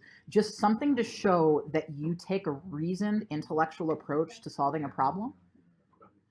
That, in my experience, that's because sometimes they do. They ask weird questions like that. Did you guys hear that? Being asked a question like, how many windows are there in New York City or something? Sometimes they'll ask you a question that's really, it's like abstracting, like, how could I ever calculate that? But what they want to know is that you will figure out a reasoned process for attacking it. Oh, I'll look up the census data to figure out the number of homes. And then I would look at builder guidelines to figure out the average number of windows. And then I would extrapolate X, Y, Z. It's not, and usually there's not a right answer for things like that. They want to see how you work on your feet. Sometimes they might say, okay, say that the average number of windows in a home isn't available to you. How would you work around that problem? And then you might say, I would walk outside and take a block and count all of the buildings on that block and get an average from that. Or something just to show that you think through it. You figure out a way, even if it wouldn't be the way that they would do it, it shows your critical thinking. I used to ask the cake question. How you cut the cake? How Or? you cut it to get 8 equal pieces, Mhm. but only 3 cuts. And they rarely came up with the right answer. Yeah. The hiring was in the walking through it and what Exactly. they came up with as suggestions. And that's the thing, guys. And they ask questions. They ask questions. Yes, that's another great thing, is to engage with your interviewer. And very often, I hate to say it, but be a kind, receptive interviewer. And often if you're struggling, they'll help you a little. They'll nudge you. They'll give you a small hint to get you moving in the right direction. Ultimately, we've all been on the other side of the table in an interview. We know that interviewing sucks. And usually if you're working with reasonable people, they know that being interviewed sucks and they try to help you out. And if they're not being reasonable, you don't want to work for them. Amen. Very good points. So you guys cool if we do a quick walkthrough of the solution on this, and then we'll move on to a quick overview of arrays and objects. So let's take a look at how we rewrote these. So taking a look at get square. Since get square only takes in one number, we didn't need to include the parentheses around it. It wouldn't be wrong if we had, but we can save ourselves 2 more characters by just, since we've only got one argument that it's taking in, const get square is equal to, here is the argument that we're taking in, and then we've got our fat arrow. And again, since we're returning, we don't need to include the return or the curly brackets. We can. Again, it's not harmful if you do, but you don't have to if you want to streamline it even further. Our next example here, const get sum. Since it takes in 2 different arguments, num1 and num2, we do need to include the parameters and include commas between any parameters that we have in there. But again, since we're returning the sum, we don't need to use our brackets and we don't need to say return because it's implicit. Down here, we've got a couple examples where we're not returning things. And I wanted to include those just to make sure that you guys understood that you could only do this one-line syntax when you're returning something and when you're returning one thing. So in this case, even though we're taking in no parameters in each of these cases, we're taking in no arguments, we still need to include the empty parens there. And then we've got our fat arrow, and then we've got brackets. And then essentially we're just console logging out a little song here and a random number down below. And again, we call these functions in the exact same way that we call traditional functions.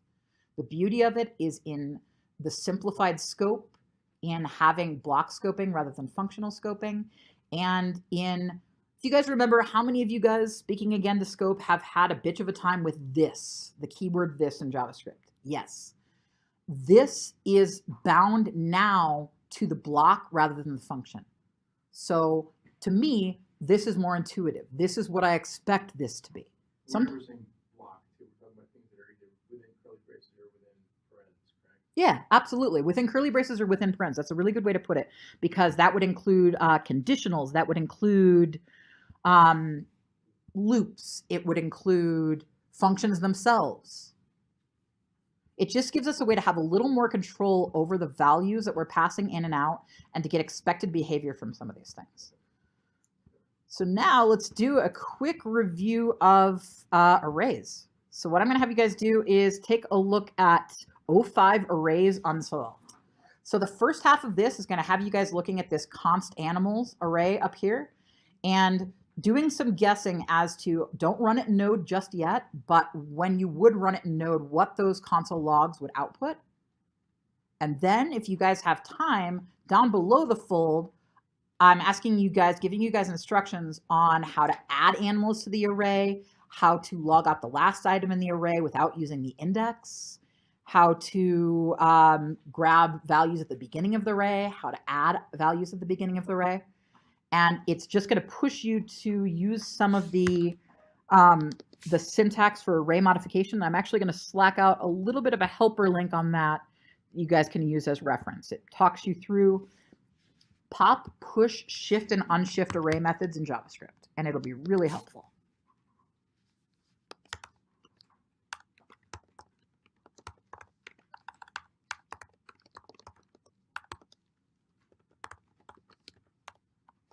And again, if you guys want to break whenever, that's fine. I'm not going to hold you here against your will.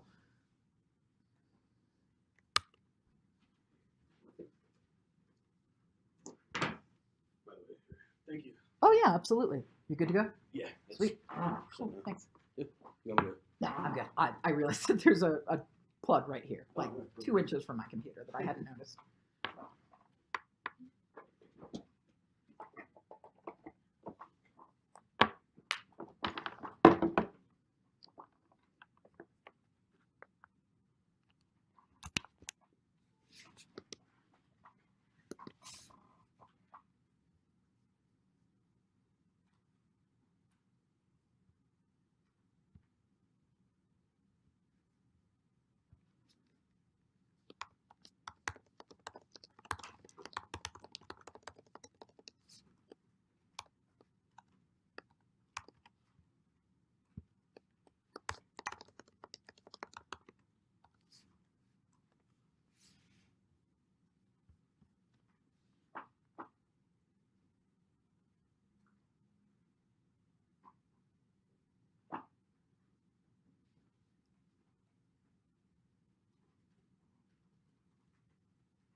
And again, if you guys do get finished early, I'd encourage you to either start on FizzBuzz that I sent out the instructions for, and I'm also going to send out the instructions for the palindrome checker if you're looking for another challenge. And these are, to me, two things that you could potentially run into in an interview, even if they wouldn't be identical to what you might be asked. They're in that same vein, I think.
So would you consider it good practice to use push as opposed to a pen? I kind of like the. I mean, I would rather honestly, I'd rather use a pen because not everybody has the ES6, right? And actually, push is built into ES4, maybe.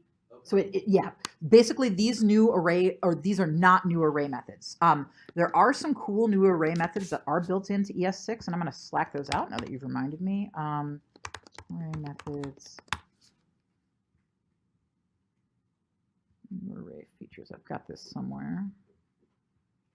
So basically, push and shift and unshift and all that good stuff is available in earlier versions of JavaScript as well. But I'm going to find you guys an article because there are some new cool things that you can do with arrays with ES6, and I'll see if this is a good.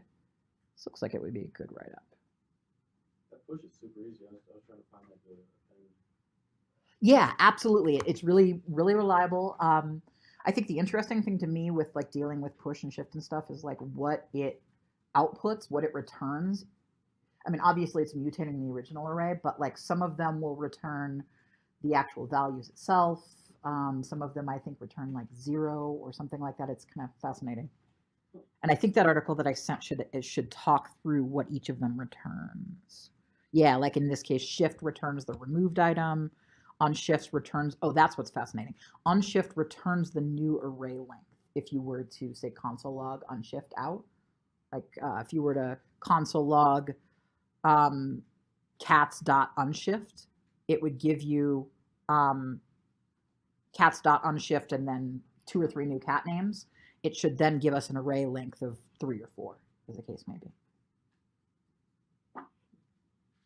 But there are definitely some cool new bits of functionality that ES6 did add to arrays that, I don't know, they just give you a lot of flexibility with the methods, just like there were some cool new string methods and some cool new object methods.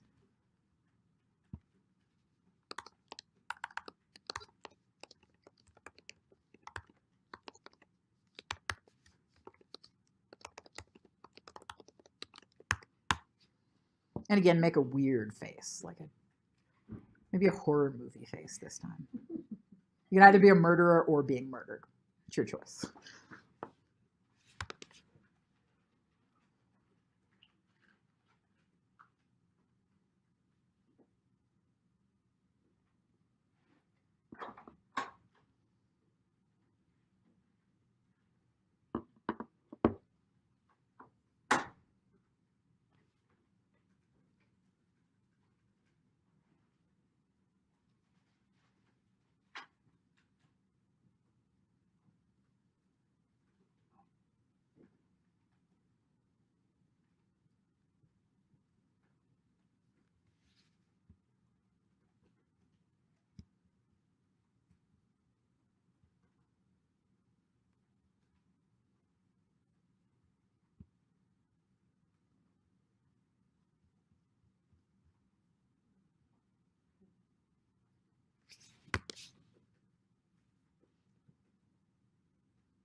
So do you guys want a few more minutes, or do you want to work through this together?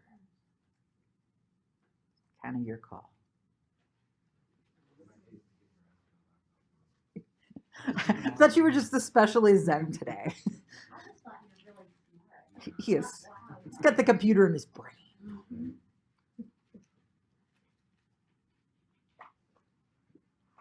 Yeah, you're just that like student in class who's too cool for school, kind of. Yeah, I need my books or my book bag. It was really, you are like the parking mistress and the laptop bringer.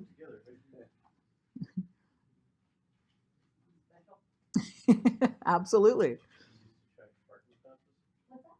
You just check parking passes? Oh, I bought it. Oh. Oh, the parking pass I bought it. I didn't know they actually had this Yeah, monitor this available. was the one that if you switch to parking pass, switched in the middle. Oh, that's right, I never did that. Yeah, so I switched over this one. It's a lot I cheaper. returned my parking pass at the end of October. I was trying to get it in before November 1st just to see how much money I Oh, would. because you do get refunded? Yeah. Yeah. Hey. I think we get back $100 and something. Yeah. I want to say maybe 25 or something. I look at it, letting y'all in, as bringing down the price for parking. In my mind, that's how I'm looking at it. Thanks. Yeah, we can work with that. Plus, if you ever say, hey, I can't answer your question, I'll say, yeah, I'll let you That's know." true. You can guilt trip me, like to no end. It doesn't work when I say it out loud. No, you got to surprise me with it. And you've got to like, the puppy dog eyes and got to whimper a little bit. Yeah. Yeah. I don't do that. All right, I okay. just come right out and, All right. you know. That's all right. You can blackmail me. That's cool. If I giggle a lot, say it doesn't work. so That's well. true. That's I true. would laugh. I'll know you're all bluster then. That, who am I kidding? I'm not gonna hurt anybody.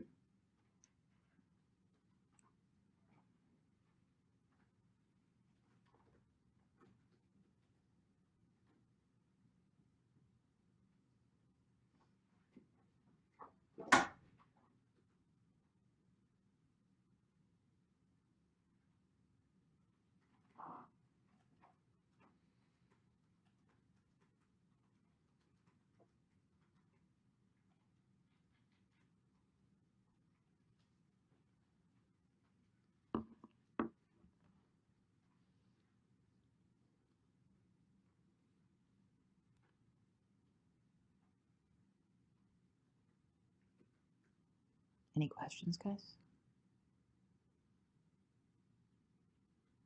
Yes, for the,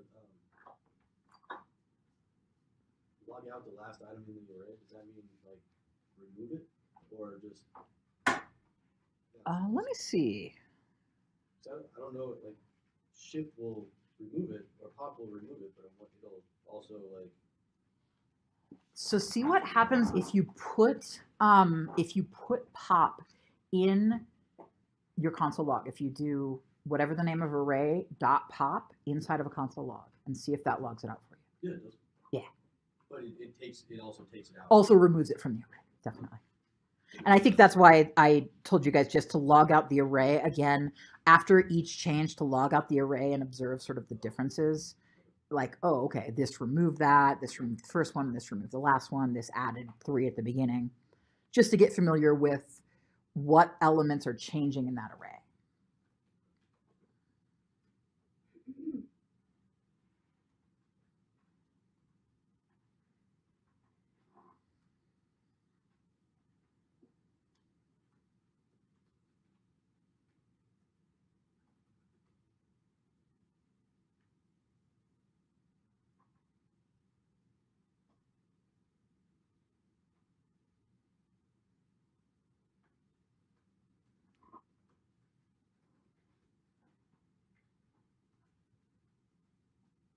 Hey, sir, how much do you use Webpack? I'm actually using Yarn currently, but we used to use Webpack, if that helps. I think they're both pretty common. Like the job that I am interviewing for that I don't want, they use Webpack. So did Yarn sort of replace Webpack? I think they are competing interests. I think they're, I have a friend who endlessly touts the benefits of one technology versus the other, and I think I tuned him out when he was sort of on a spiel about Yarn versus Webpack. But he does prefer Yarn too, for what that's worth. But I think they're both pretty common out there. But I also think if you can use one, you can use the other. Sort of like grunt and gulp and what have you. You disagree? No. Well, use one. Okay, well, let me get there. Yeah, I hear you. The great thing about Webpack and Yarn both is that you can sort of just take a lot of those settings standalone and not have to tweak too much. And I think the same thing for when we talked about like grunt and gulp, and I think there's one called brunch now, maybe. I know, it's ridiculous. Just that it really automates your workflow. It sort of makes assumptions for you, and then if those don't work for you, you go and change those preferences. But largely, it makes some pretty intuitive choices, I guess, that work for a lot of projects. For most of the projects you work on, like have a build Yeah. or question environment. Mhm. I think so you have to do this stuff. Yeah, we do like a yarn prod builds.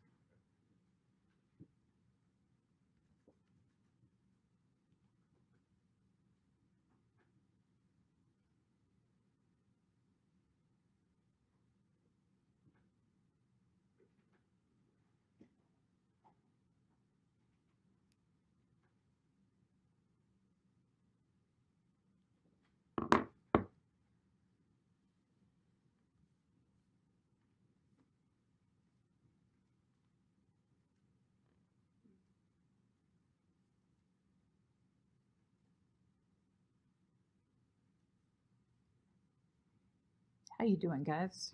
How close to ready to review this one are you think? Ready?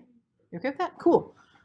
So let's tear through these. You guys can help me here. All right. So if we've got this array up here, const animals, parrot, cat, dog, what is the length of this array going to be? 3. Absolutely. We've got 3 members in the array. So if we console log out animals index 1, what is that? Cat. Absolutely. And why is that it's 1 instead of 2? 0 index. Yeah, when we're working with arrays, it always starts with 0. Regardless of what's there, it's 0. Index 0. So what is index 2 and index 0 then? Dog and parrot. Cool. So if we do animals and then index of animals dot length, what's that going to be? Undefined. Why is it going to be undefined? That 0 index again. So basically, if we have 3, that's going to be too many. There are not any values there. Why? All right. So then, how would you get it to not be undefined to do if you did animal? Basically, just like we're going to do on the next line. That's why we do animals length minus 1. That's going to give us our last animal.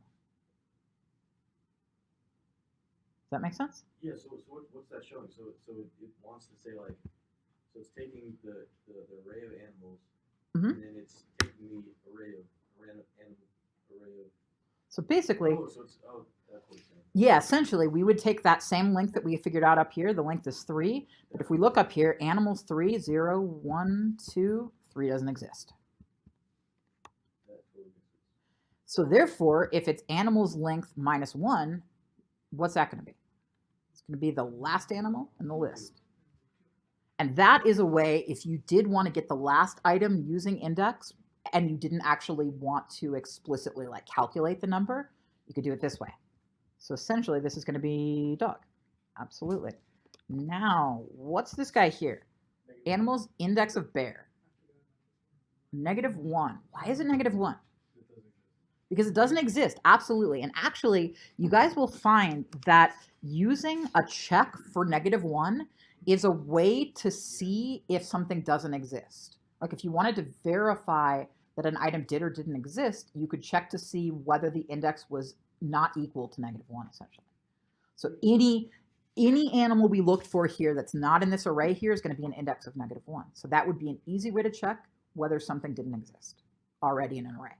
So if you have like 10 million in that array, you don't check all of them, you just use that code to see. Yeah, basically you would just see if the index was, if you wanted to see if it existed, you would say not equal to -1. Or if you wanted to make sure that it didn't exist, you would just say double or triple equals -1. So,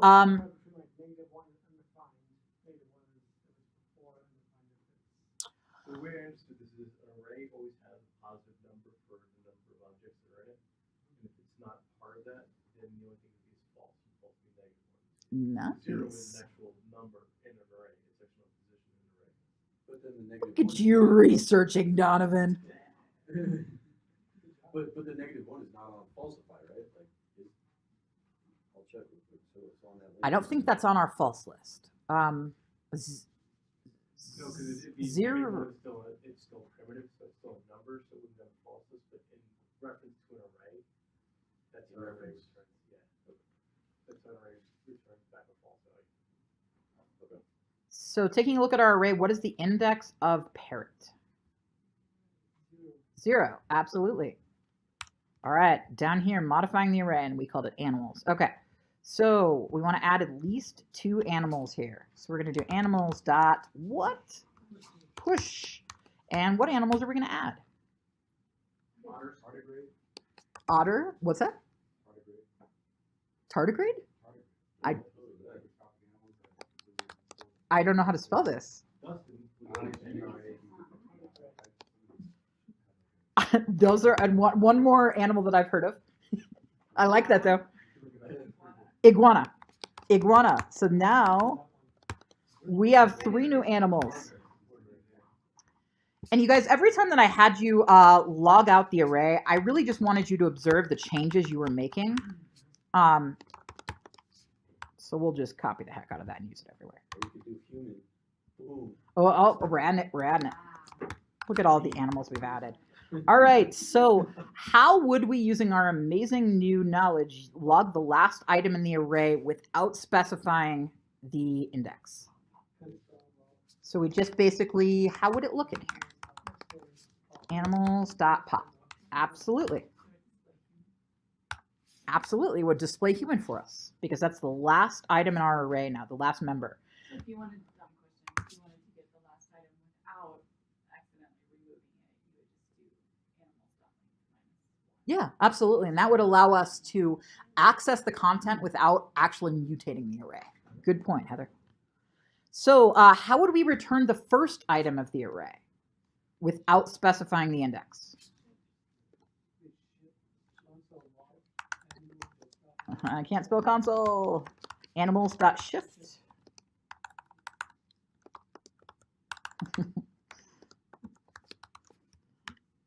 Absolutely. We're going to log out the array again then. And if we wanted to add 1 or more members to the beginning of the array rather than the end, how would we do that?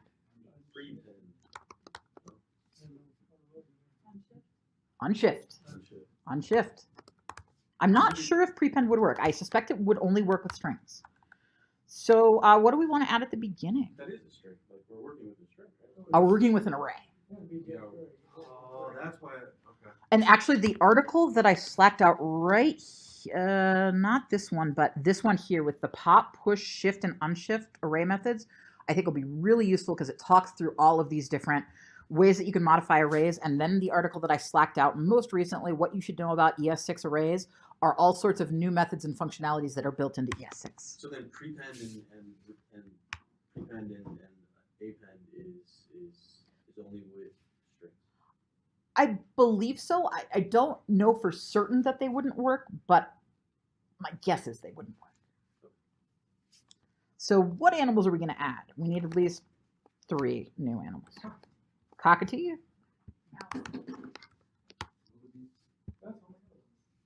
mouse, and a wildebeest. I don't know how to spell it. We're just going to leave it like that. B-E-A-S-T, yeah, sorry, thank you. All right, so let's quickly, actually, we're going to log it out one more time at the bottom.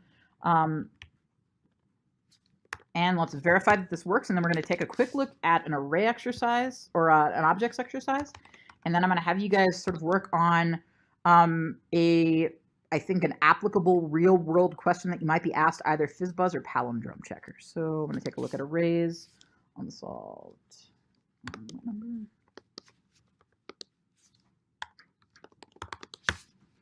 All right, so Just like we expected, 3 as the length, cat, dog, parrot, we got an undefined when we tried to look at index 3 because there's nothing in index 3.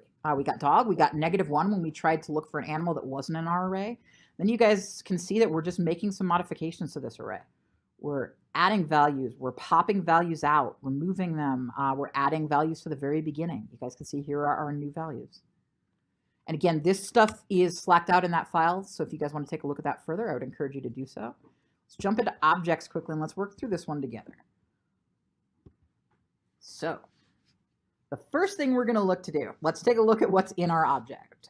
So we've got a make, we've got a model, we've got color, we've got a list of features. And if you guys will notice, features is actually an object within our object that sort of holds some values and whether they're true or false, or we've got seats in here as well. We've got items in glove box, which is an array of weird shit in the glove box. And we've got mileage, we've got is working, and then we've got a couple of methods inside of here. So we can run the drive to work method, or drive around the world method, or get tune up, or honk. And you guys can see that these methods are, first of all, going to log out a lot of information. Like when we drive to work, it's going to tell us time to drive to work. And then it's going to give us the original mileage on our car. It's going to alter the mileage. And if we remember, this dot mileage is going to correspond to that parent object here. So we're able to, inside of each of these methods, alter our mileage. And you can see that also when you drive around the world, you need to get a car repair. We're changing this dot is working from true to false. And when you do get a tune-up here, it changes your car from not working to working. So we're going to figure out how to log out each of the following. So I'm going to put a bunch of console logs here, and then we'll populate them in just a second together.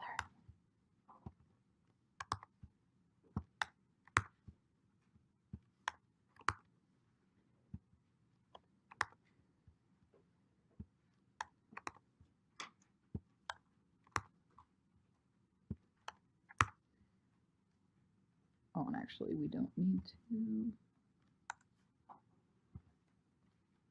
Okay, so the first thing we need to figure out is how to log out the car's make.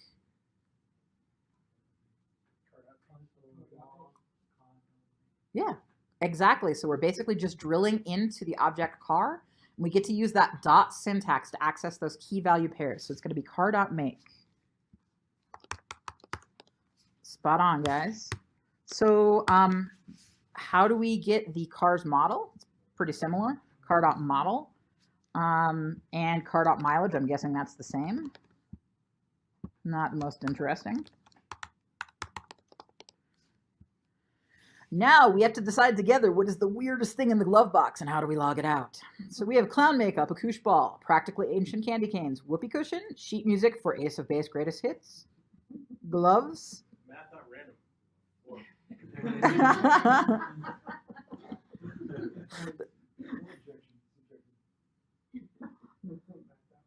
My personal choice was Ace of Base greatest hits. So let's figure out how do we access Ace of Base greatest hits. And I'm going to zoom us out a little so we can see slightly more. So it's going to be what? Car dot items in glove box dot or parentheses or Brackets, absolutely. yeah, brackets and then whatever index it. All right, so it's going to be car dot items in glove box, and then we use the angle brackets, the square brackets, to denote that we're pulling out an index. So it's going to be 0, 1, 2, 3, 4 is the sheet music for Ace of Base. Thought the sheet music was a nice touch, better than a CD even, or even a cassette tape. Is this actually your car? Yes. Wouldn't you like to know, Donovan? Probably. Yeah. So how do we figure out, or how do we console log out whether this car has shag carpeting or not? How do we console log out whether the car has shag carpeting? And that should just give us a true or false, which is fine with me. Car dot features dot shag carpeting. All right. How would we run the car's drive to work method? Absolutely. And we need the parentheses because it's a function, right? Drive to work. parentheses. How do we drive around the world? Wait, why do you need parentheses on? So it's just calling the function. Yeah, so it's just calling a method inside of our car object. And again, we've got to remember that these methods are inside of our car object, so we do need that car dot in order to access them. And that way, we know that any modifications that this drive to work or drive around the world makes are going to modify the values inside of that same object. So basically, we have to remember that these functions in here, these methods, drive to work, honk horn, get tune up, they all live inside of this car object. So in order to access them, we have to do car dot drive to work, car dot drive around world. And any values that are altered in here, like you notice here, we're saying inside of drive to work, we're saying this dot mileage is equal to this dot mileage plus 8. And essentially, in this case, inside of our object, this is going to correspond to car. So we're able to say this dot mileage that starts at 3,000. We're just going to add 8 to that. So any this dot that are nested in these methods are going to change the properties, the key value pairs that are a part of our main object there, car. It's going to be car dot drive to work, car dot drive around the world. But then wouldn't this be the drive to work then? Like the instance of the drive to work? No. Oh no, it's okay. No, it's run it by me again. I'm just having issues with this. I hate this. You'll like ES6 with let and const and the arrow functions. It really, like, you guys, this is a bummer. Just when I think I've mastered it, I'll find an article telling me that I don't know what I know. So I think the important thing to recognize is when we use this dot inside of these methods, that it's still going to be scoped to the parent function here, or the parent object. The parent object, which is car. Yeah. So essentially, when we're saying this dot mileage equals this dot mileage plus 8, it's going to be editing, or it's going to be altering the mileage. So because every time you call up a car, so it's like car dot drive to work. That's still one. That's only one iteration of the car constant. So then this is in reference to that car. Yeah, so we're still, when we're dealing with these methods inside of our object, we're going to be referencing the key value pairs that are also a part of this object. So when we're calling this dot drive to work, or when we're calling car dot drive to work, car dot drive around the world, car dot honk, any modifications are going to be dealing with the scope of our car itself in this case. Okay, so then why, so can you change from this function? Can you add more mileage to that car? And actually, these functions here, and we'll run this in just a second. Let's see. I'm going to run the get tune up here, and we're going to run these, and we'll see that the mileage is actually going to be edited in this. So we're going to go to 06 objects, and I'm going to run unsolved. And you can see that here are our mileages editing. So initially, when we first begin, we start with the mileage of 3,000.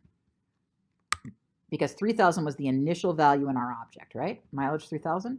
But you can see that the first thing we're doing here, the first method we're running is car.drive to work. And when we drive to work, each time we do it, it adds 8 miles. And every time we drive around the world, it adds 24,000 miles. So if we jump over here, you can see we start at 3,000, then we drive to work. Now we're at 308. Now we're driving around the world. We're starting at 308. We're ending at 2708. And now at this point, we've driven around the world, so our car needs a tune-up. We're tuning it up, and we're ready to go again. Awesome. Any other quick questions on the quick little object drilling exercise? Yeah. Question is not about the technology. Did you develop these exercises? So largely, I developed about half of them myself, but I also took, like this one, I took from an existing exercise and then made it weird, basically. Like adding the weird things in the glove box. And I like how you have range failure exercises. Oh, thank you. How the flow is and Thank you. Yeah, I just wanted, I didn't want to start completely from scratch, so some of these are recycled from the course, and just I tried to add a little character for us. Well, and yeah, I feel like, yeah, so just going back to this, Mhm. so when you want to change a value within that constant, that's when you use this. Because you don't. I That's think the only that way that you could change it, right? yeah, I think so, absolutely, unless we were just sort of like overwriting. And I think the key here is that we're writing these changes from methods within that object. And, but that makes sense, right? If we're talking about like object-oriented programming, if we had a car, like let's just imagine we're JavaScripting out a car, we would have all of these functions like apply parking brake or back up into parking spot or don't flee from a crash or something like that. You would have all of these bits of functionality that would be a part of the prototype of your car, your JavaScript idea of a car. And those bits of functionality would affect some of these constants. I mean, you're not going to be changing your color and your model and your make, but some of these other things, mileage, for instance, whether it's working, Booleans or numeric values or maybe even condition values, those might change as a part of running the various methods, just like it would happen in the real world. When you drive your car to work, it adds X number of miles. Or when you crash your car, it now becomes is working equals false. So it's really just that idea, I guess. We're using this to correspond to the parent object, which is in this case our car, const car. And I wouldn't get too hung up on this being a const at this point. This, in this activity, could just as easily be a var without a problem. And I think I just included consts largely to get us familiar with that syntax of ES6. So at this point, if you guys are cool with it, I want to give you guys a chance to either work on FizzBuzz or Palindrome Checker. If you guys want to work alone, I think that's fine. But if you guys want to break into a group or 2 or 3 and work on those activities, to me, I try to create a simpler activity, somewhat simpler activity that would be interview applicable. That's going to be FizzBuzz. And then I tried to include Palindrome Checker, which is going to be a slightly more complex activity. It's okay. 2 of the potential solutions that I thought of are more complex, and one of them is dead easy. So, and it's really also to illustrate, what's that? Dead easy. Dead easy. Like it's much faster than FizzBuzz if you do it the easy way. So I did Slack out the instructions for this. I think I pinned them to the channel. So there's FizzBuzz instructions here and Palindrome Checker here. I'd encourage you guys just to dig into it. I know you might be burnt out. It's a Friday night, but if you're up for it, take on the challenge. Otherwise, they'll be good to have around. And I just want to give you guys some time to work on it, and then I'll talk through both solutions before we get out of here. Okay.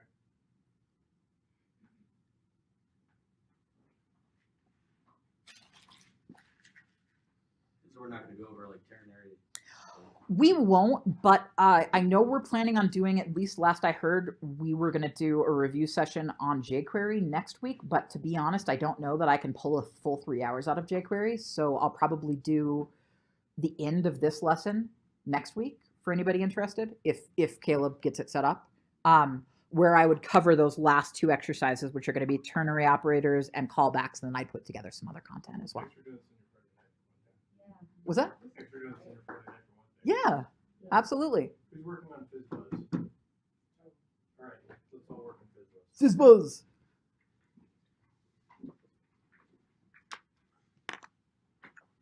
And I also think that both of these activities would be good for you guys to think about sort of pseudocoding first, or really thinking through the problem you're trying to solve. That's another thing I'd recommend in an interview is when an interview poses a question to you, restate that question. Make sure that you're solving the right problem first. And that way, you know you're barking up the right tree, and then start talking through your process, wireframing it or pseudocoding it out or breaking it into subproducts. Another thing, guys, if you are ever in a whiteboarding session and say that either you're tight on time or you don't know how to do one bit of the code that would be necessary, it's perfectly acceptable to sort of like dummy pseudocode apart and say, oh, this method would render the string in reverse, and then just to sort of pseudocode that there. If you don't know how to go about solving one piece of the problem, don't let it block you from solving the bigger problem. So you might say, this is where I'd write a method that would accomplish this particular bit, and then keep forging forward. Don't let it hold you back. So if you print a function between 1 to 100, so we know it's probably the exploded, right?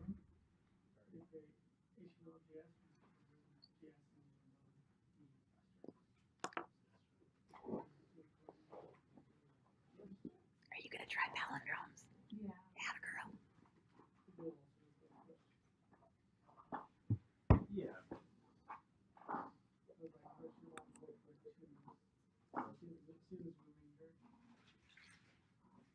Yeah. There's going to be an if else statement, right?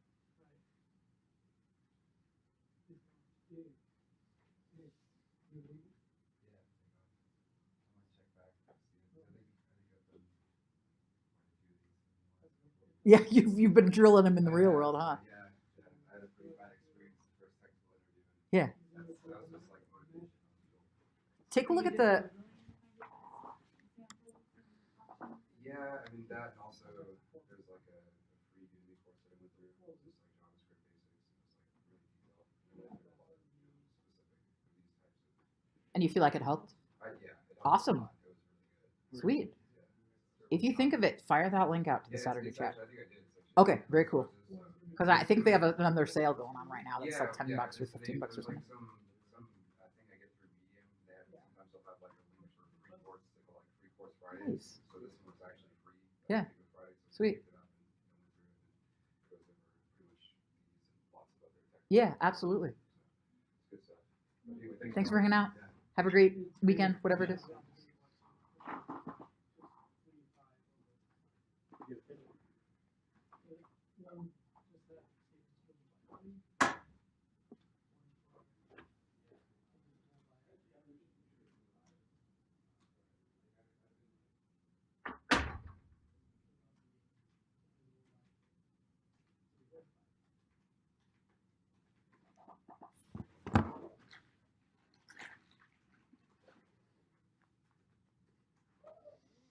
I got paranoid. I didn't have my car keys. I can't be trusted.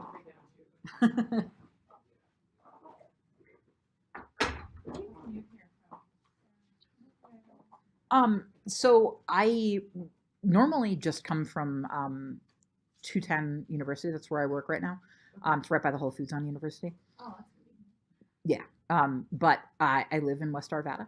Oh, okay. And I actually never meant, I moved out there like a year ago from Cherry Creek, basically, and bought a house. And I was like, I'm only going to work in Boulder and Golden now. And then my company got acquired and I had to get a job on the fly right after I'd accepted this position. Yeah. So I was like, well, I may as well just, if I'm already going to be in Southeast Denver, completely opposite where I live, I may as well have both jobs completely opposite where I live. I feel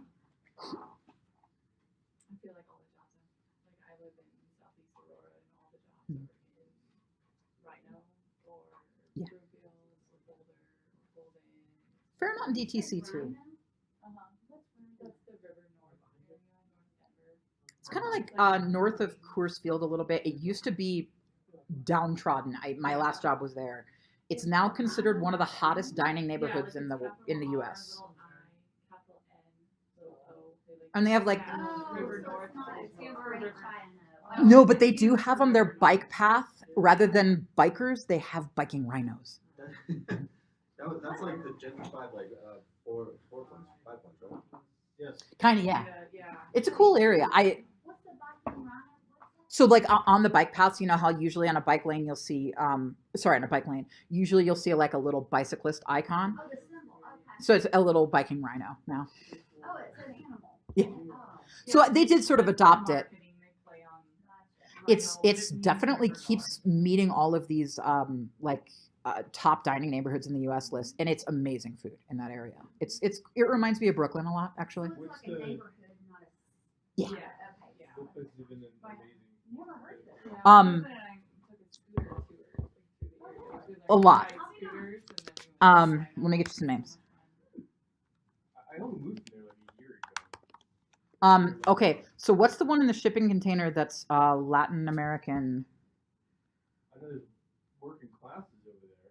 I do love working class. Yeah. I love the pizza place with the oysters. There's, what's that? Is that Marcos? No. It's right beside working class, actually. It's tucked in that same shipping container. There's a bunch of shit there. There is Troy Guard's new place is out there, Mr. Tuna. Oh yeah. Right. Right. There is Tommy Lee's new place, the guy from Uncle. His place is awesome. Okay. There's a. There's Osaka. I know. I always like Osaka. Yeah, I like Osaka too. Did you ever do My Wife's Donuts at Osaka? Orgasmic. I cannot state strongly enough that it is, and they're basically. The party's hardly over, so. They're fabulous. So they're these. Let me see if I can find a picture of them.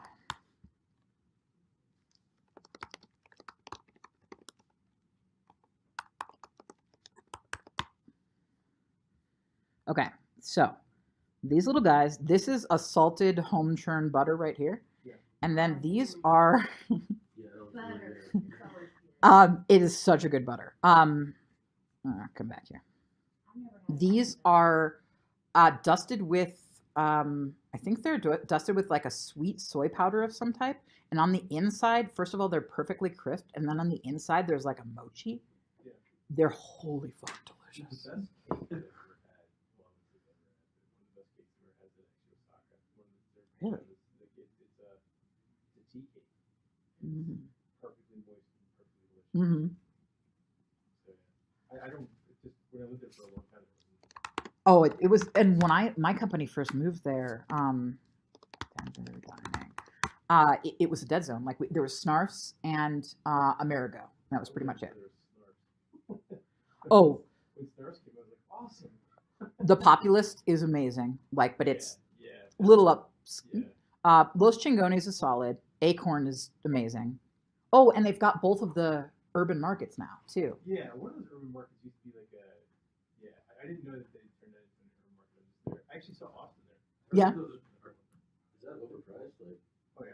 The whole neighborhood is like it was a bummer because like you want to like be able to go out with coworkers and not have like a $15 lunch, but it's a $15 lunch, but it's a delicious lunch. that was worth it. Okay. The Indian place there is good. Bijou's? Yeah. Yeah. I worked right around the corner from Bijou's. Okay. Amerigo closed actually. They just closed. Bijou's. Cart Driver is the pizza place. Pizza, fresh oysters. They have an amazing chicken mousse. Okay. Chicken mousse, not chocolate mousse. Chicken mousse. Chicken liver mousse. Oh, it's chicken. Cremita's good. Sorry. I- don't eat it. I wasn't. But you wouldn't know. It's just like the most. I don't know. I don't eat Yeah. ever. I have to know what they are. Otherwise, I'm not chewing. I've not been here. Mountain oyster or something. Oh, Hop Alley is Tommy Lee's restaurant. The guy from Uncle. It's good. Yeah. Yeah. I mean, I guess there actually are a lot of restaurants. I just didn't pay attention. It's definitely changed. It's portside. Oh, and did you ever go to? It's a coffee shop technically. They have the most amazing lunch. No. Emma? No. Oh, I feel horrible not knowing because we used to go there a lot.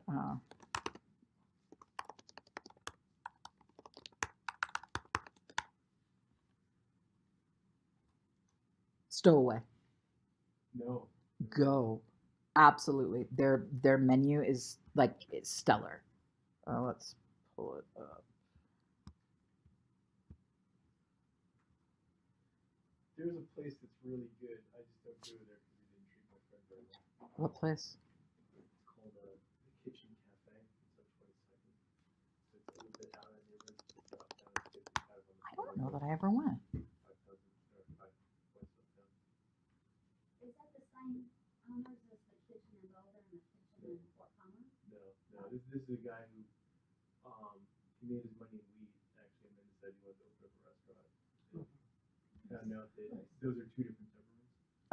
That they are. They're too what now? Two different temperaments. Oh, Running a restaurant and growing meat. Two different temperaments. I wouldn't know.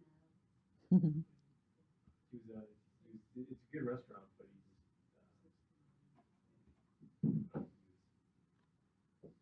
ready. Sushi Rama is good too. It's just pricey. Denver Central Market and the Source are the two urban markets. Oh, the Preservery is really fantastic. Did you say it's called the Kitchen Cafe? Yeah. It is the same as the bowl. There's one downtown. I've got the name wrong. It's called it's on 22nd and Kitchen Table. Oh, it's not the one on 16th? No, that one's fantastic. That is the kitchen. I like the guy. That's what's his name? Brothers. Kitchen Table Cafe, right? Okay. All right, gotcha. You say they're not very nice? He goes out of his way to be really nice, but my friend worked for him and helped him build that business for a while. And he's not particularly. Well, then I'm not gonna go Yeah, there. it's kind of. I'm that way. Customer experience matters a lot. So I don't care if it's good food like that. If it's really good food, I struggle like It finding makes that. me feel It is, good it's- to I be mean- his partner that bad. What he did was he basically recognized there was a great restaurant in the neighborhood for a long time that was one of the points of 5 points called Tom's Home Cooking, and he's only open lunch. He's Tom's. only open between 11 Oh, and fuck, 6, it was good. and only available if you had cash.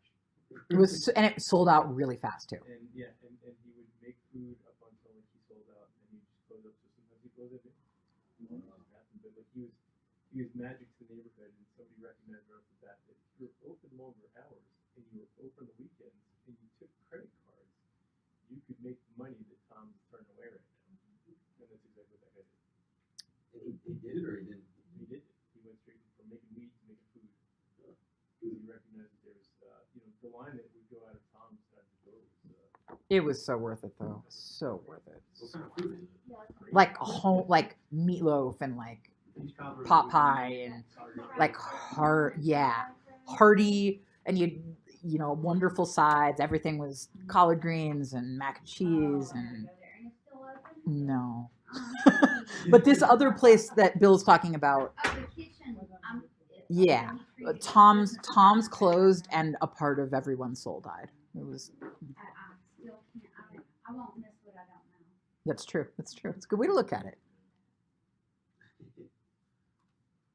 I just moved here from Chicago and they have like all these like soul food places. They're so good. And I feel like that's kind of a gap here. I mean, there are some good ones, but not as many as you want them there to be. There are a few. There's Like we're looking for good soul food places. They're still open. that are here. Like there's one place that opened up that's like that has like fried like Oreos and like fried like that's so good. But like that's where is good soul food then? here? I find that so good. Like that's like oh yeah. I mean I won't go like all I think they can coexist. Square Face Cafe on Colorado is good.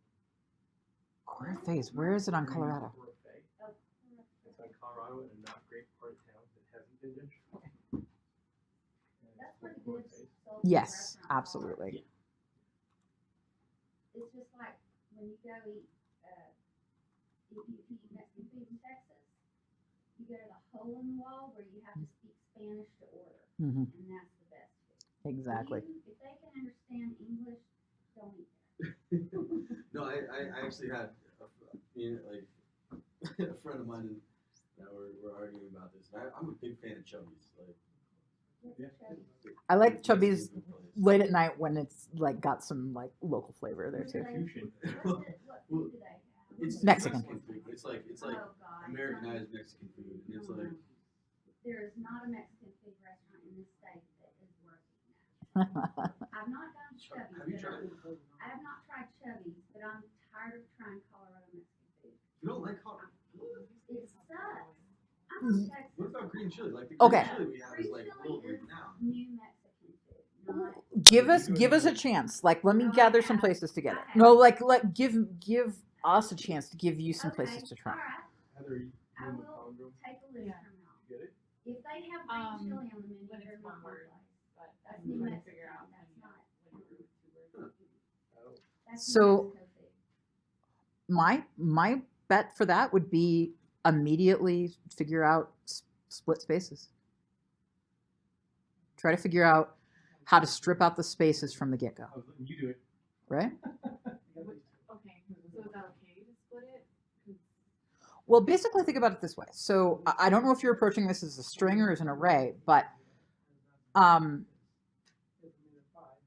I tried using dot reverse and it just didn't work. So when I'm searching that, it looks like it needed to be in an array. yeah, absolutely. I mean, I think that makes sense. And then you can join it back together at the end. I play this game called Exploding Kittens, Mhm. and there's Taco Cat on it. Mhm. On one of the cards, it says, "Hey, I'm Palindrome."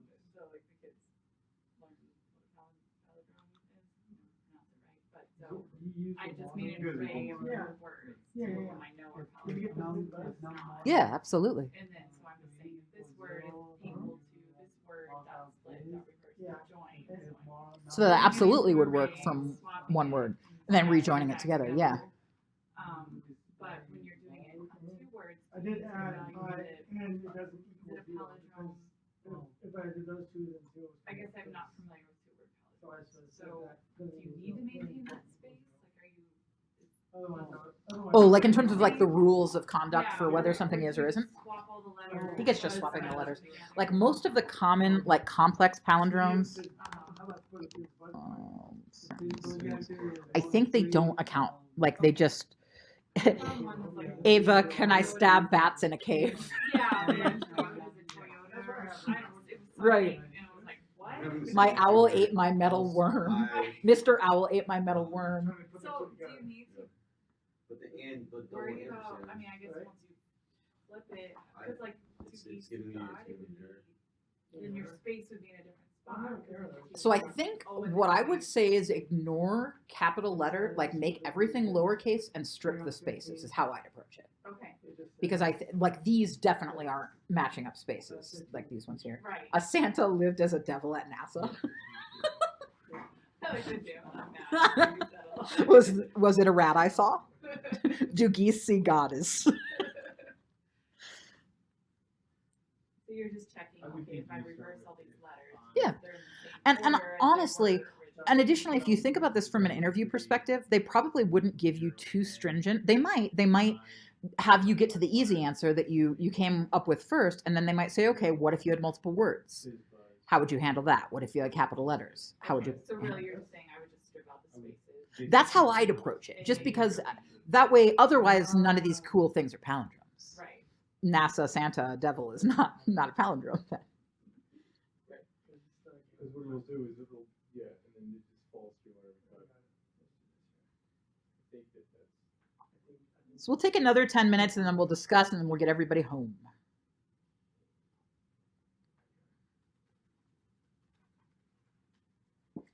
I'm okay with talking about soul food first.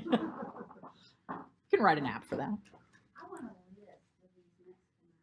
I've got to think, like, oh, I need to figure out what type of Mexican food you're looking for, but I know a number of places in sketchy parts of town that would be probably the way. I like it if they have, seafood added to it. And if they sell menudo, I don't like menudo, but that's a test. It is a good That's a test of the good true. measure. I Yeah. think so. Or if they have, Oh, wait, no, sorry, Probably not. no. well, like I was telling, is it Got, here's Ryan? buzz on number 3. I was telling Ryan, if they even 5 is right. have green chili as something that's on the menu more than once maybe, it's out.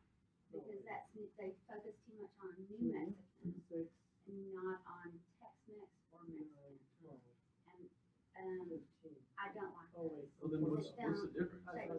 Oh, they're It's dramatic. big, but New Mexican food is a Remember lot the restaurant? Oh, tamer. because I didn't change And that. if they have any spice, it's a Okay. dramatic spice that doesn't have smoothness.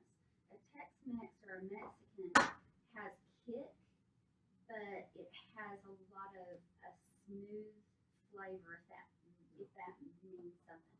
A green chili is indicative of something that comes from New Mexico, and they usually put a lot of red sauce or green chili on everything. What I'm looking for is a carne asada, which is a beef chili that has a full, rounded, buttery flavor with a kick. And that's what you find in Tex-Mex or Mexican. And they also put, they use a lot of roasted tomatoes in their salsa instead of a pico de gallo, which is not a salsa. That's a New Mexican thing. Yeah, pico de gallo is not salsa. It's like It's not, you're more right. like a vegetable mix kind of. It's a raw nastiness. And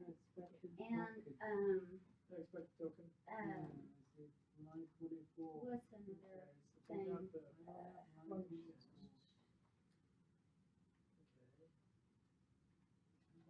Oh, if there's a green sauce used, it's based on tomatillo, not green chilies, which is a really well-rounded, flavorful. So you want it based on chilies, not based on tomatoes? You do want it based on tomatillos, not green chilies, yeah. And that's the difference. I got it. You got it? It was ES6. Yeah, I was trying to get it stuff. Well, I didn't do anything Like, with can you ES6. modify, can you do like the dot replace and the dot to lowercase, like all in one? You could string them together, yeah. And I I don't would know, do like, what you your could string together. often any of those dot syntaxes, as long as it's not altering, like if you think about jQuery, for instance, like you need to be careful that you're not changing, like if you were to do, and I know that this is just JavaScript and not jQuery, but say if you were to do a dot child, you need to of course make sure that you want to be modifying the child and order things correctly. But really, I would say just try it and see if it works, and that's how I operate. Yeah. Sometimes I feel like I wish I could just I feel like I talked you through that. pseudocode and talk Good call, through it, right on. because Yeah. even like, That makes even sense, stuff totally that makes we've done sense. all the time, like, wait, how do I replace stuff? Sweet. Wait, what's the syntax for dot split? Like I Mhm. forgot and with the quotes. And do remember that you'll need to do a global replace too. If you're doing a regex, that you'll need to. So it's just like, I wish I could just talk somebody through a mentality and be like, I'll Google syntax. But know that I understand what I'm doing. I just Did don't you- know the syntax off the top of my head. It's all. I know we didn't talk about it in class, but I think Chris talked to some of you guys about this, about the rubber duck programming. Are you familiar? Yeah. Yeah. Just talking out loud and stuff. But you need a rubber duck. You know what I got? My kids were way into this book by Mo Willems, which is hilarious, and it's Piggy and Gerald, but what he was famous for first in his kids' book was this pigeon. Like, don't give pigeon a cookie, don't let pigeon work for us. And we were at Kohl's one day, and they had all the characters in their like $5 section, and so I ended up with the pigeons, and now the pigeons. And you explain your. And I talked to pigeons. Does Pigeon help you through some development problems sometimes? Yeah, it's good. It's good. Like it's amazing, and I like doing it to an inanimate object rather than a coworker. But I do it to coworkers anyway, and they're like, "Well, yeah, glad I could be helpful by standing behind you and letting you talk it out." Exactly. Yeah. I took this course in at Northwestern. The teacher he was like way into Legos, so he gave it like he passed out a little Lego to like do that. Just so you could talk it through and Yeah, like so it's amazing how many times when you're explaining it to an inanimate object or another person, you accidentally stumble upon the answer just talking through it. It's crazy. I think I did that to Chris more. Yeah. I was like, thanks for making me your doctor. It's okay because we want to be your duck. Right. We do.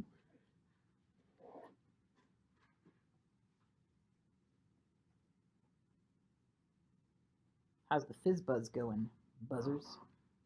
Good. All right. It's fizzing and buzzing. It's fizzing and buzzing. Is it fizz buzzing as well? Fizz buzzing. Thinking about Congo, actually. How's Heather doing on Congo? She's adding a layer of complexity. That's a good sign. Yeah, I think so. How do you think about it? It's buzzing and fizzing, or fizzing and buzzing. Mm-hmm. When I hear that, I think of those little. None of y'all are old enough to remember this, but they used to sell in the early '70s these little tablets, and they were called fizzies, and they would be like cola flavor or orange or grape, and you get a glass of water and you pop one in, and it would make your water that flavor, and it would bubble everywhere.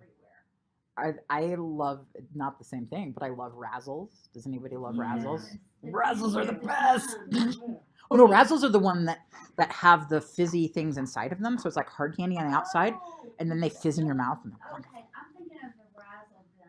Oh, Razzle, they're like little They're hop cap little powdery. things. Yeah, they're they sell them at the the Rocket Fizz. Mhm. place. Yeah, those little shops, little candy shops. Yeah. And apparently Fizzbuzz, Don told us Fizzbuzz is based on a drinking game, or that's, Oh, is it? Oh, I maybe. think so, but that, to me, how high are you counting then? How drunk are you going to be? Now looking back on it, this bug is a lot more approachable now. Oh, Yeah, I see why absolutely. Devin- We really did like- do it at an inopportune time, I think. Yeah, and it's just a lot more approachable now to think through it. Absolutely. And I just pray I'm lucky enough to get this buzz quiz. Or something that's going to be in that vein. I think we're just getting your brains working in the way of some of these activities. Well, even like what you said, with how do I figure out how many windows are in New York? Yeah. No, I'm not from here, but I What? know And then when you Chicago. said look at census to figure out how many houses. Oh, okay. Any now I can- but any now I reasoned can approach drive- would do it. I Any can reason. drive down Yeah. that idea. Right. At first it's like, The wait, fried what chicken. I think. And you know what? You'll feel the same way sometimes with a development problem you're stuck with. You'll be like, but you work through it. Right. And they want to make sure you can work through it.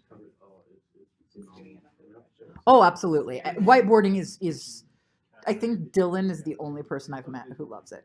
Yeah, Because we totally you know found it. he bought a whiteboard for home, and sometimes he would stay after class and just whiteboard for fun, and then he wrote on the wall with permanent marker. He wrote on a he wrote no, it was a no, he wrote on the wall with a whiteboard marker thinking it was a whiteboard.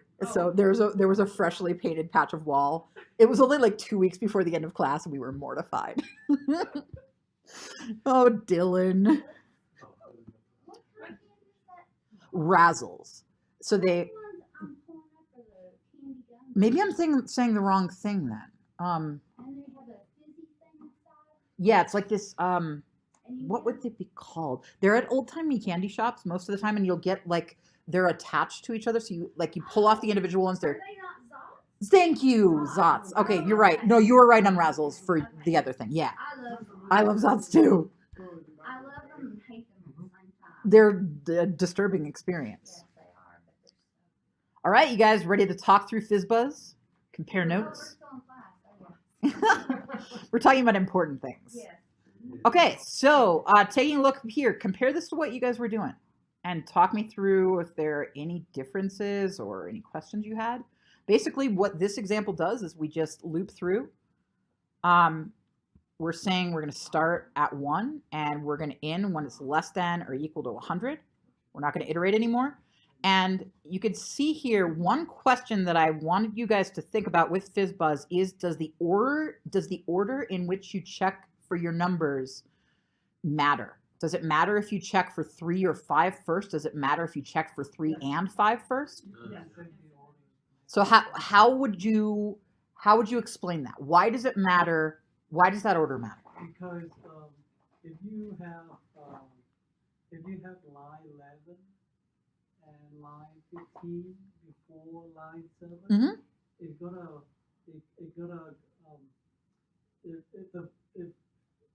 if the first one is true, then it's gonna log this. For example, like let's say 15. Mhm. When you get to number 15, which is divisible by 3 and 5. Mhm. Now, if you have line 11 and 15 before line 7, it's not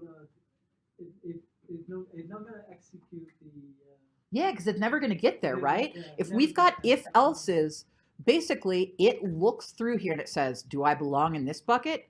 Nope. Do I belong in this bucket? And then when it finds a place that it belongs, it stops. So exactly like you said, we want to check for 3 and 5 first.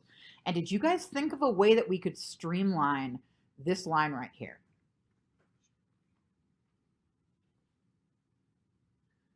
Can't use the pipes. Yeah, so pipes would be or rather than and. But that's very, very useful to have because you're going to use the heck out of the pipes for ors. And to me, this is less of a JavaScript thing and more of like a logic thing. Technically, when we're saying if I modulus 3 is exactly equal to 0 and I modulus 15 is exactly equal to 0, wouldn't it work just as well to say I modulus 15? Oh, yeah. Just a little You geeky need to thing. say and doesn't equal 0 to each one of those. What's that? On each one of them, it has to be I doesn't equal 0 also. Otherwise, 0 comes up as 0 because of us. Okay, talk me through that one more time. 0 is not a multiple of 3 or 5. Oh, and actually So in you this case, I just started with 1. So that's Oh, how okay. that, That would work but too. that's a good point. Yeah. know. I hadn't thought of that. Oh, no worries, no worries. So any questions on FizzBuzz quickly? Does it make sense, guys? Do you feel good about using that modulus to know if there's a remainder left over something? And I wish, and I sometimes try to skip out on the exactly equal to 0, and I feel that it should just be assumed, but you do need to include it to make sure that the remainder is exactly equal to 0. So you guys up for talking quickly through some palindrome solutions? And Heather, I didn't even go as complicated as you did. I didn't worry about spaces. I just assumed that my palindrome would take in one word and I wouldn't account for spaces or capitalization. So what Heather thought about is she figured out first that you could very easily reverse the word and compare it, but what if you had 2 or 3 words? So she was toying with the idea of stripping out the spaces before the comparison. And another thing that I suggested is making all of the letters lowercase for comparison purposes as well. So yours is more complicated than this, but let's take a look quickly at the 3 little examples I've got here. And honestly, I'm sure that there are 10 ways to do this, or 15 or 30 ways to do this. But here are 3 different approaches you could take, and I'm sure you guys could come up with more. And I think this first one is what you went with, Heather. Mm-hmm. And so you want to talk us through what this palindrome check 1 does? So in order to reverse the string, I needed to make it an array. So I take in the word and then I split up each letter.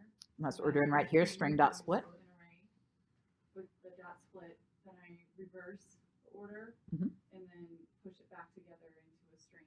So basically, she's just taking a word, she's breaking it into individual characters, reversing the order of the characters, and then rejoining that array together into a word. And then just checking, does the original word match the reversed word? So that's definitely one way to achieve this whole palindrome checker thing here. Here's another one. You could, maybe this is slightly more complex. It's definitely more lines of code. But another approach would be checking to see whether the first half of the word is identical to the second half of the word reversed. And in this, I use splice and slice. And I'm going to select that out for you guys because that's something that when I was starting with JavaScript, I found confusing. Like I would try to use one for the other. So I'm going to select out that for you guys as reference. I think that's a good one to know. I don't know that you'd be asked in an interview, but you might. Not splice. Mm-hmm.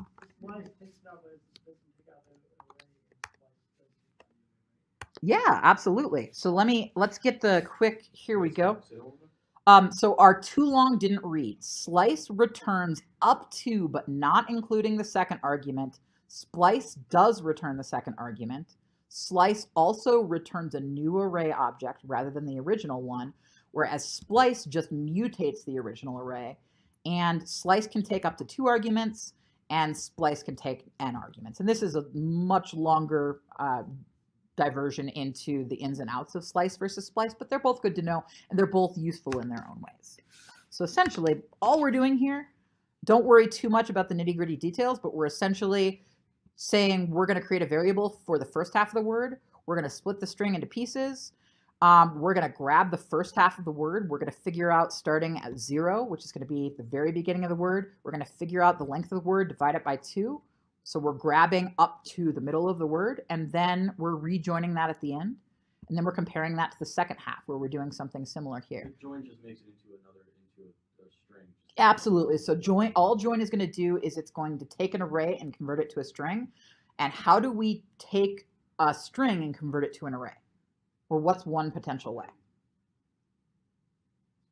Split, absolutely. We could split on commas. We can split on, just like Heather did here, when we do split on an empty string, that's essentially going to split into each individual character.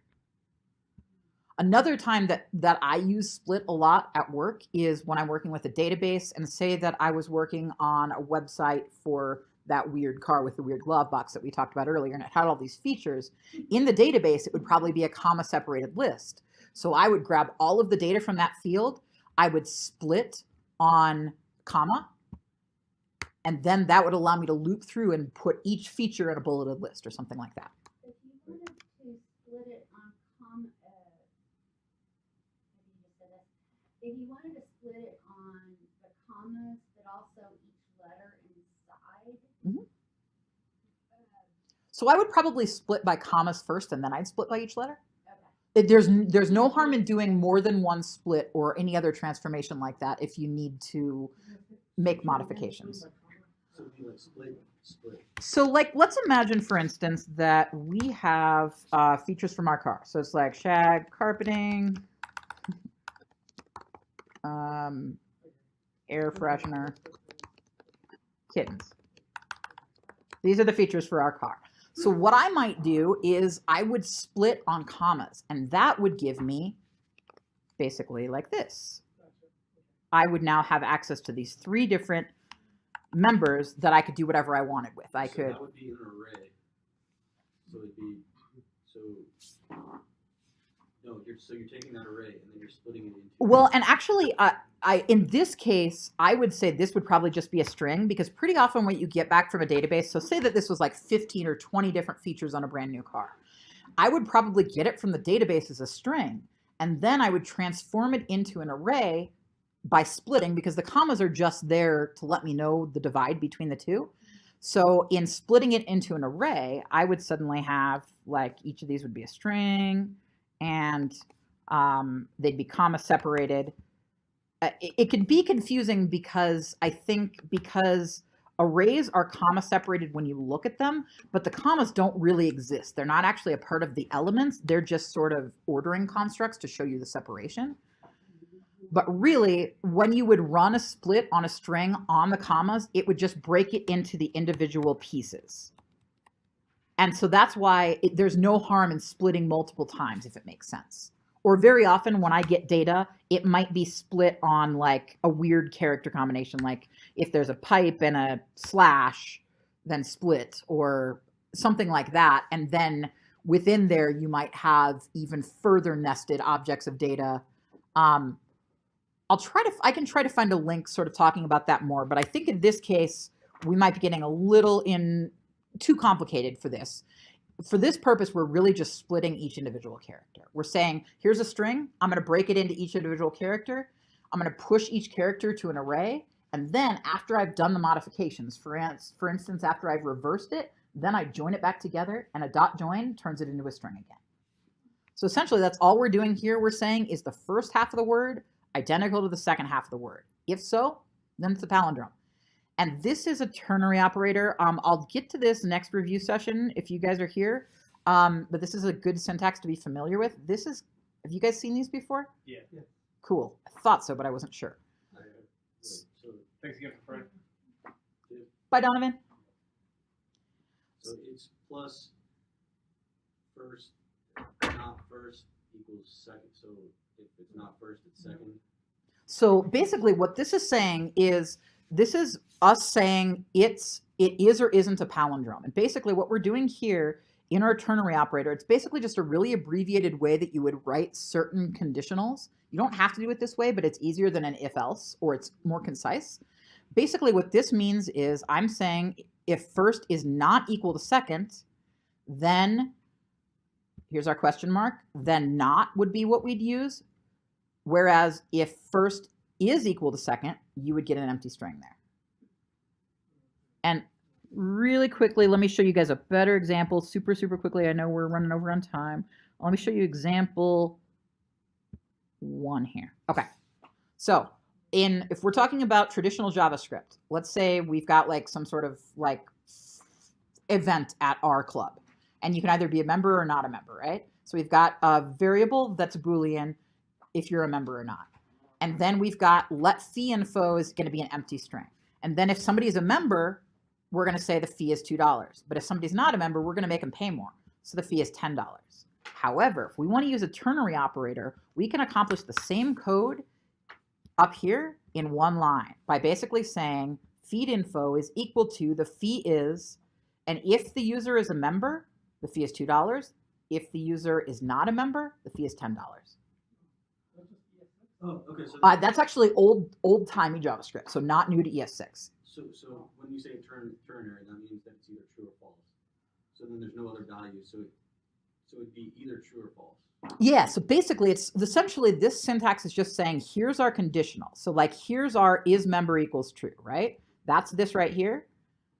And the if that's true, you get what's after the question mark. If that's false, you get what's after the colon. And another place that I use ternary operators a lot is pluralization. So the example I put together here, and you folks can drill down into this a little bit, and I can cover it next week if you guys come to the review session. But so say like we have this pet site where people come and watch your pets, and you might have 0 pets or 1 pet or 10 pets. And we would want to say you have how many ever pets. But if you have 0 pets, you would say 0 pets. But if you have 1 pet, you would say 1 pet. If you have 2 pets, you would say 2 pets. So you guys get that sometimes it's going to be a pet versus pets. So here's a ternary operator example of that. You have, and then we're inserting the number of pets. And then we're saying if the number of pets is exactly equal to 1, then we want the singular version. If it's not exactly equal to 1, we want the plural version. So that's another example of where I think it's really practical. It's not always practical to use ternary operators, but there are some situations that really lend themselves to them. And to me, this is one of them. Pluralization, or like gender, maybe. Like if you had a paragraph of verbiage on a web page, and based on whether the user was male or female, you would switch out like, male versus female pronouns. Then you might run a check to say, is user male? If so, say man. If not, say woman. So wouldn't sweat that too much. I'm going to very, very quickly talk through, if you guys are interested at all, the last solution I put together for the palindrome. And this one's kind of wonky. Okay, so basically, recursion here. Okay, so let's talk through this really quickly, and then we'll get you guys out of here. So palindromes, don't worry about the comment. The comment is not helpful right now. So we'll get rid of that. Okay, so we're saying, Sarah, why did you do that? I don't know why you did that, Sarah. Never mind. I don't know why I named string, why I renamed str to string, but just ignore me. Sometimes I make poor choices. So we're essentially saying we're taking in whatever string the user gives us. And then if the string length is exactly equal to 0, or exactly equal to 1, or exactly equal to 0, it's a palindrome, which doesn't make sense yet, but it will. So we know if we pass the word race car in initially, it's not going to end up in this conditional first, right? So that means it's going to get bumped down to here. And then we're going to check to see if the first character of our word is exactly equal to the last character of our word, right? And in race car, we would determine that they were identical. So we would say, okay, we belong in this conditional. And what we do in this conditional is we rerun the function. We rerun the function and we strip out the letters that match. So essentially, at this point, so say we're passing in race car here. At this point in the function, it would basically bring in race car. It would determine, yeah, R matches R. And so it would rerun palindrome check, but first it's going to strip off the R and it's going to strip off the R. And then it starts over again. So now when we pass it through the second time, and again, this is recursion, guys, that idea of running a function from inside of a function. So basically that means we're going to take whatever value, we're going to take ECA, and we're going to run it back through the wash. Because you see here, we're running palindrome check again. So now we're passing in ECA. We look here, is it exactly equal to 1 character or 0 characters? Nope. We're going to look here. We're going to see, wait a second, A does match A. All right, cool. So we're going to strip off the A's now. And that's what we're doing here when we're doing string.slice. So we're stripping off the A's. And then we're saying, yep, we're going to run it again. So now, when it passes through our second time, we have CEC. And then we're going to look here. Is it exactly equal to a length of 1? Nope. Is it exactly equal to a length of 0? Nope again. So at this point, we're going to look at it. And we're going to say, does the first character match the last character? That it does. So all we've got left is an E. We're going to run it through one more time, passing in just an E. And as you see, now which conditional are we going to end up in? The first one. So we know it's a palindrome. And that's just, I'll Slack out an article. Actually, I'm going to Slack out 2 articles to you guys on recursion. Just a quick review on those 2 things, or actually just one here. And this is not an article so much as a Codecademy walkthrough of recursion. It's a really good set of exercises that sort of talk you through the basics of recursion and remind you that it's not nearly as scary as it seems. So really, those are just 2 examples. Don't get too in the weeds about any one of those examples, but what am I typing? Race car. It actually is really, you put it in there, like, It was really close to it. I would have, as soon as I saw a race car, I would have remembered that. So if you guys are curious to know more about recursion or brush up your skills on that, I definitely encourage walking through this. I can't remember how long it takes. And even if you don't work through all of the exercises, it really helps you understand recursion and how it works. Remember, all recursion is running a function from inside of a function, kicking it off. And usually it's conditional because we don't want it to infinitely loop, right? So at some point we have to say, wait, stop. If the count is 0, or if, in the case of an activity that we did that was monstrous where we had to pick like sports teams of 5 players, it was a hellish exercise to work through. We had it run until we'd selected 5 players. And then we were like, okay, if the count or if our length of our team is 5 players, we don't want to recursively run it anymore because it was a team picking function and we don't want it to run endlessly. We just want to run it until we have 5 players on our team. So if you guys are curious about recursion, definitely check this out. To me, it's a really good walkthrough. Take it as far as you want to. Any questions, guys? Yeah, for sure. But I can wait till everybody asks technical questions. Whatever. We're pretty chill. Okay. Well, so I'm about to start learning React, Mhm. and I'm scared to death. What is the